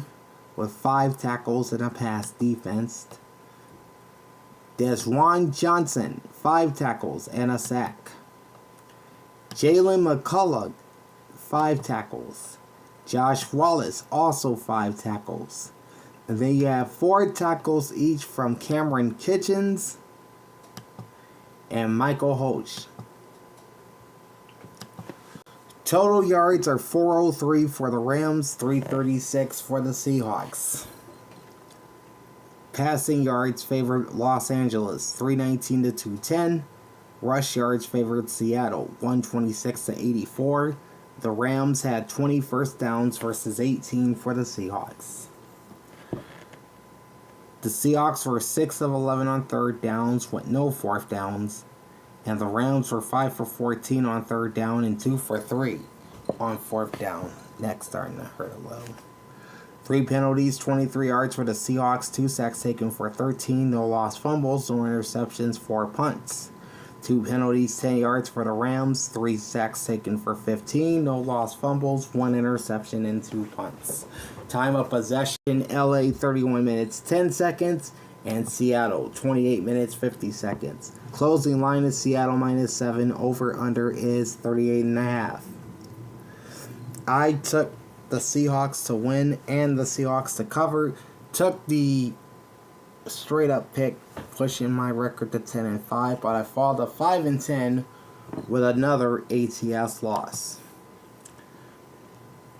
Alright, that brings us to game number 272. The Minnesota Vikings at the Detroit Lions. Winner gets the number 1 seed in the NFC, the first round bye, and home field advantage throughout the playoffs. Loser drops to the number 5 seed and will have to play on the road to get to New Orleans. And it's the Detroit Lions taking the crown once again as they repeat as NFC North champions with a 31-9 victory over their division rival Vikings. And Detroit caps off their best regular season in franchise history, finishing 15-2. And they are the 1 seed in the NFC, so they will advance directly into the divisional round in 2 weeks. As for the Vikings, they may be the best wildcard team of all time based on wins, as their record drops to 14-3, and they get the number 5 seed. We'll start with individual numbers for the Lions, beginning with Jared Goff. 27 of 33, 231 yards, 1 touchdown, 2 interceptions, and an 80.7 QB rating. Jahmyr Gibbs, as always, anchoring the Lions' ground attack, and he went off. 23 carries for 139 and 3 touchdowns. While Craig Williams, who was a kick returner, had 8 carries for 39 yards. So he kind of took the knuckles roll for a little bit. On the receiving side, Amon-Ra St. Brown, 6 catches, 77 yards on 7 targets. Sam Laporta, 7 for 63 on 7 targets as well. Jameson Williams, 6 for 34 on 8 targets. And I'm going to change my offensive player of the week to Jahmyr Gibbs. In addition to his 23 carries for 139 yards and 3 rushing touchdowns, Sonic added 5 catches for another 31 yards and a receiving touchdown. So in total, that is 28 touches, 170 yards, and 4 total touchdowns for Jahmyr Gibbs on Sunday night. Finally, Tim Patrick had 2 catches, 15 yards on 2 targets. Jake Bates, 1 for 1 on field goals, long 48, 4 for 4 on extra points. Jack Fox, 2 punts, averaging 51, long punt of 56, with 1 inside the 20-yard line. Leading tacklers for the Lions include Kirby Joseph with 6 tackles. Amik Robertson, 5 tackles in a pass defense. Alex Anzalone, who had a forearm injury which cost him to miss about a month and a half, he returned with 7 tackles in a pass defense. Brian Branch, 6 tackles in a pass defense. Zadarius Smith, 3 solo tackles plus a sack and a pass defense. And Jack Campbell had 6 tackles for the Lions. For the Minnesota Vikings, rough game for Sam Darnold. 18 of 41, 166 yards, no touchdowns, no interceptions, and a 55.5 QB rating. Leading rushers include Cam Akers, 6 for 65 yards, Aaron Jones, 10 for 45, and Sam Darnold, 3 for 10. Leading receivers for the Vikings include Justin Jefferson, held to 3 catches, 54 yards on 9 targets. Jalen Naylor with 3 catches, 53 yards on 4 targets. And Aaron Jones with 5 grabs for 30 yards on 9 targets. Will Reichert, 3 for 4 on field goals, long 51. And no extra points. Ryan Wright, 3 punts, averaging 51.7 with a long punt of 57 yards. Leading tacklers for Minnesota include Cameron Bynum, 7 total tackles. Ivan Pace Jr., 10 tackles, a pass defense, and an interception. Blake Cashman, 8 tackles. Byron Murphy Jr., 7 tackles. Andrew Van Ginkel, 7 tackles and a pass defense. Jonathan Grenard, 4 tackles and a sack. Josh Metellus, 5 tackles and a pass defense. And Harrison Smith with 4 tackles, a pass defense, and an interception. Total yards, 394 for the Lions, 262 for the Vikings. Passing yards for 216 to 142 in favor of Detroit. Rush yards are 178 to 120, also in favor of Detroit. The Lions had 24 first downs. The Vikings finished with 14. Minnesota was 3 of 13 on 3rd down and 0 for 3 on 4th down, while Detroit finished 5 of 12 on 3rd down and 2 of 4 on 4th down. 6 penalties, 30 yards for the Vikings, 2 sacks taken for 24, no lost fumbles, no interceptions, and 3 punts. 8 penalties, 49 yards for the Lions, 2 sacks taken for 15, no lost fumbles, 2 interceptions, and 2 punts. Time of possession, Lions in ball hawk territory at 36 minutes and 12 seconds. The Vikings held the ball for 23 minutes and 48 seconds. Closing line was Detroit minus 2.5, over under 56.5. They came nowhere close to that number. I took the Lions to win, the Lions to cover, and that was my last pick of 2024 as I finished 11-5 straight up in week 18, but only 6-10 in my spread picks. And for the season, my records are 187, 85 straight up. That's about 69% of my straight up picks. And my spread picks are 134, 136, and 2, which is about 49% in that area. Okay, now let's move on to the final power rankings of 2024. Now, with the playoff teams, I will tell them where they're seated in their conference and who their wild card opponent is. But for the rest of the teams that are finished, there's nothing coming up for them except the offseason. And we'll start at the bottom at number 32 with the Tennessee Titans at 3-14. Taking over that bottom spot from the New Orleans Saints, who moved up to number 31 with a 5-12 record. Number 30 are the New York Giants at 3-14. 29 is the Cleveland Browns at 3-14. 28 is the Las Vegas Raiders at 4-13.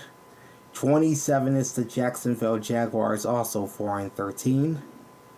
Then you have a couple of 5-12 teams right next to each other with the Carolina Panthers at number 26 and the Chicago Bears at number 25, both at 5-12. The New England Patriots will close at number 24 with a record of 4-13.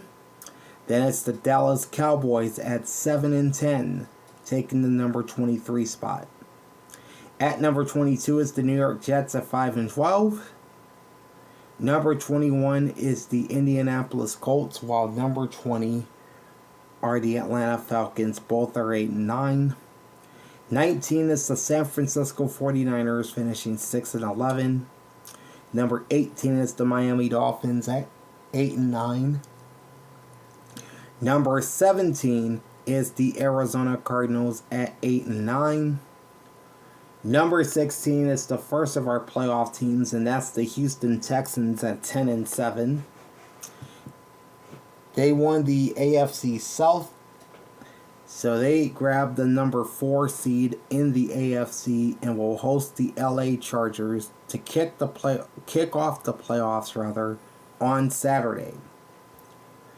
Number 15 are the Seattle Seahawks, who will have the best record in the NFL among teams not making the playoffs at 10-7. And ahead of them are the 9-8 Cincinnati Bengals, hanging on to that number 14 spot. And the remaining teams are all in the playoffs. The Pittsburgh Steelers slipped to number 13 with a record of 10-7. They are the number 6 seed in the AFC and will visit the Ravens on Saturday night. Number 12 are the Los Angeles Rams at 10-7. They play Monday night at home against the Minnesota Vikings. LA is the 4 seed. Number 11 are the Tampa Bay Buccaneers with a record of 10-7. They are the 4th. In fact, they are the 3 seed in the NFC and the South Division champions. They will host the Washington Commanders on Sunday night. As for my final top 10, number 10 is the Denver Broncos at 10-7. They secured the 7th seed in the AFC and will face Josh Allen and the Bills in Buffalo on Sunday. Number 9 are the Green Bay Packers at 11-6. They are the 7th seed in the NFC and they will face the Eagles in Philly on Sunday. Number 8 are the Los Angeles Chargers at 11-6. They are the 5th seed in the AFC and they will visit the Houston Texans on Saturday. And that will be the first playoff game of this postseason. Number 7 are the Minnesota Vikings at 14-3. They play the LA Rams at SoFi on Monday night as the number 5 seed in the NFC. Number 6, you have the Washington Commanders at 12-5. Next up, they play the Tampa Bay Buccaneers on Sunday night. They are the number 6 seed in the NFC. Number 5, you've got the Buffalo Bills at 13-4. They are the 2 seed in the AFC and will host the Denver Broncos on Sunday. At number 4, you've got the Baltimore Ravens at 12-5. They are the number 3 seed in the AFC and will host the Pittsburgh Steelers on Saturday night. Number 3 are the Philadelphia Eagles at 14-3. They are the number 2 seed in the NFC and will host the Green Bay Packers on Sunday afternoon. And then your top 2 teams are the number 1 seeds in each conference, and they will both be off until the divisional round. Number 2 is the Kansas City Chiefs at 15-2. They are the number 1 seed in the AFC. And number 1, once again, are the Detroit Lions, also 15-2. They are the 1 seed in the NFC. Alright, so those are my power rankings. Now, let's dive into the final NFL regular season standings. And we're going to pull this off of ESPN.com.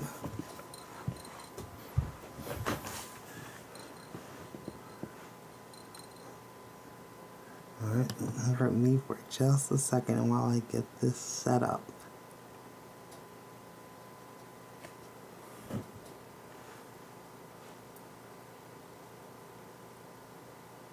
There we go. Okay, so these are the final 2024 regular season standings in the NFL, and we'll start in the AFC. We're making the playoffs as the division champions in the AFC. You have the Kansas City Chiefs in the West, the Buffalo Bills in the East, the Baltimore Ravens in the North, and the Houston Texans in the South. Kansas City takes home the number 1 seed with a record of 15-2. 10-2 in the AFC, 5-1 versus the West. They finish with a 488 strength of schedule and 463 strength of victory. The AFC East champion Buffalo Bills are the number 2 seed with a record of 13-4. 5-1 versus the East, 9-3 in the AFC, 467 strength of schedule, 448 strength of victory. The AFC North champions are the Baltimore Ravens, taking the number 3 spot at 12-5. 4-2 versus the North, 8-4 in the AFC, 529 strength of schedule, 525 strength of victory. And the AFC South champions are the Houston Texans at the number 4 seed with a record of 10-7. 5-1 in the South, 8-4 in the AFC, 481 strength of schedule, 376 strength of victory. Your 3 wildcard teams are the Los Angeles Chargers, Pittsburgh Steelers, and Denver Broncos. The LA Chargers take the number 5 spot with a record of 11-6. 4-2 versus the West, 8-4 in the AFC, 467 strength of schedule, 348 strength of victory. Pittsburgh is the number 6 seed at 10-7. 3-3 versus the North, 7-5 in the AFC, 502 strength of schedule, 453 strength of victory. And Denver takes home the 7th and final playoff spot as they make the postseason for the first time since 2015, the year they won Super Bowl 50. The Broncos are 10-7, 3-3 versus the West, 6-6 in the AFC, 502 strength of schedule, 394 strength of victory. Pittsburgh wins the tiebreaker over Denver based on head-to-head win percentage. That's why the Steelers are higher in the playoff standings than the Broncos. Eliminated from the playoffs, you have the number 8 seed Cincinnati Bengals at 9-8. 3-3 versus the North, 6-6 in the AFC, 478 strength of schedule, 314 strength of victory. But they do have the head-to-head tiebreaker over Denver, but unfortunately that's not good enough for them. Number 9, you have the Indianapolis Colts at 8-9, 3-3 versus the South, 7-5 in the AFC, 457 strength of schedule, 309 strength of victory. Number 10 is the Miami Dolphins at 8-9, 3-3 versus the East, 6-6 in the AFC, 419 strength of schedule, 294 strength of victory. Indianapolis wins the tiebreaker over Miami based on head-to-head win percentage. Number 11 are the New York Jets at 5-12. 2-4 versus the East, 5-7 in the AFC. 495 strength of schedule, 341 strength of victory. There's a tie for 12th with the Jaguars, Patriots, and Raiders. We'll start off with Jacksonville. 4-13 overall, 3-3 in the South, 4-8 in the AFC. 478 strength of victory, 265 478 strength of schedule, and 265 strength of victory. New England is also 4-13, 2-4 versus the East, 3-9 in the AFC. Strength of schedule and strength of victory for the Patriots are both 471. And then you got the Raiders at 4-13 as well. 0-6 versus the West, 3-9 in the AFC. 540 strength of schedule, 353 strength of victory. Jacksonville wins the tiebreaker over Las Vegas and New England based on best win percentage in conference games, while New England wins the tiebreaker over Las Vegas based on strength of victory, more than 100 points higher than the Raiders. So that puts Jacksonville at number 12, New England 13, and Las Vegas 14. And at the bottom of the conference, you have the Browns and Titans. Cleveland is 3-14, 2-4 versus the North, 3-9 in the AFC, 536 strength of schedule, 510 strength of victory. And Tennessee is also 3-14. 1-5 in the South, 3-9 in the AFC. 522 strength of schedule, 431 strength of victory. Cleveland wins tiebreaker over Tennessee based on strength of victory. And with that, Cleveland finishes 15th in the conference. Tennessee is number 16. Now to the NFC. Your 4 division champions are the Detroit Lions in the North, Philadelphia Eagles in the East, Tampa Bay Buccaneers in the South, and the Los Angeles Rams in the West. We'll start at the top with the number 1 seed, and that's the Detroit Lions at 15-2. 6-0 versus the North, 11-1 in the NFC. 516 strength of schedule, 494 strength of victory. Number 2 are the NFC East champion Philadelphia Eagles at 14-3. 5-1 versus the East, 9-3 in the AFC. 453 strength of schedule, 424 strength of victory. The NFC South champions are the Tampa Bay Buccaneers, sitting in the 3 spot at 10-7. 4-2 versus the South, 8-4 in the NFC rather. 502 strength of schedule, 465 strength of victory. And number 4 are the NFC West champions, the Los Angeles Rams at 10-7. 4-2 versus the West, 6-6 in the NFC. 505 strength of schedule, 441 strength of victory. Tampa Bay wins the tiebreaker over LA based on best win percentage in conference games. That's how the Bucs got the 3 seed. And LA gets the 4. The Rams own the tiebreaker over Seattle based on strength of victory.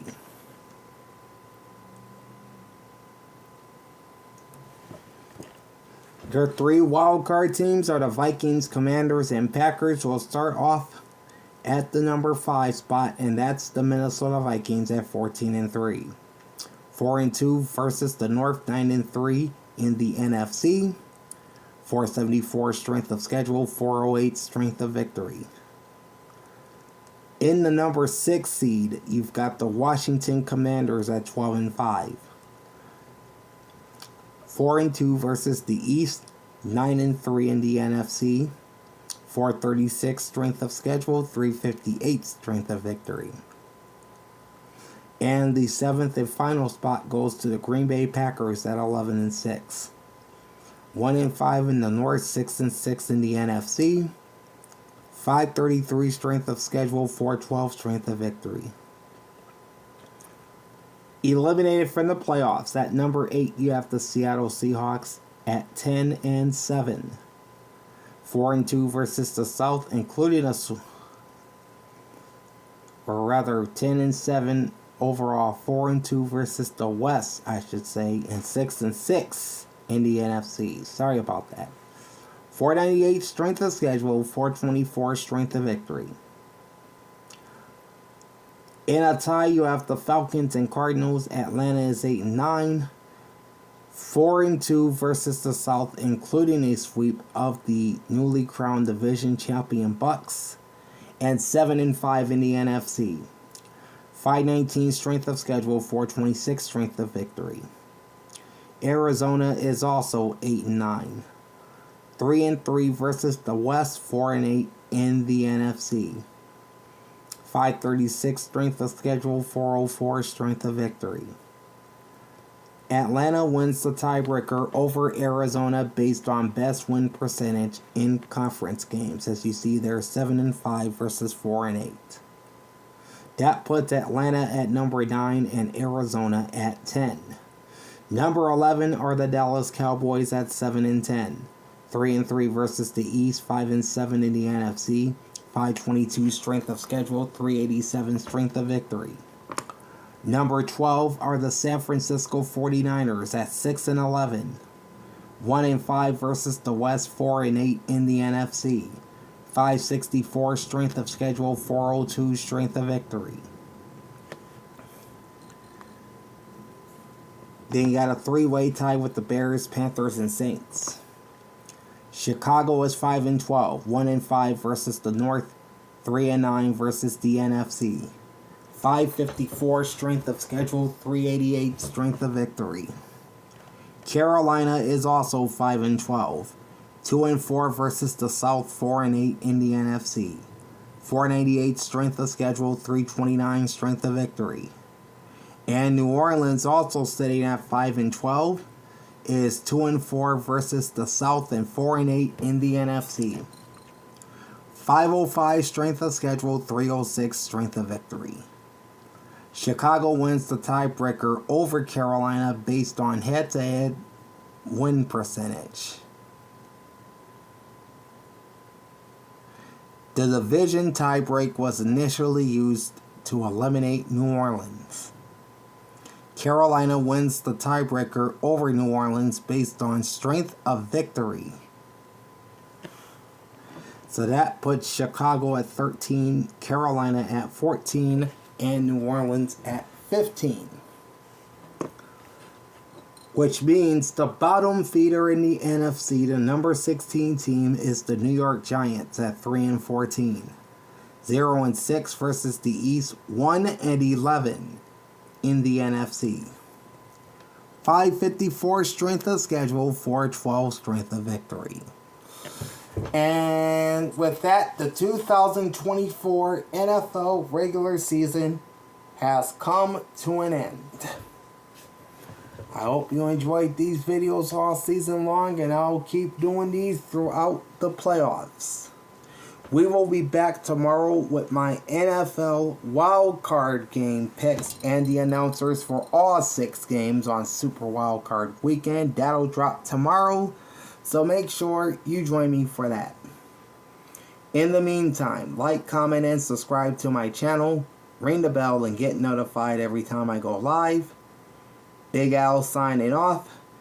Thanks for watching all season long, and enjoy the pigskin.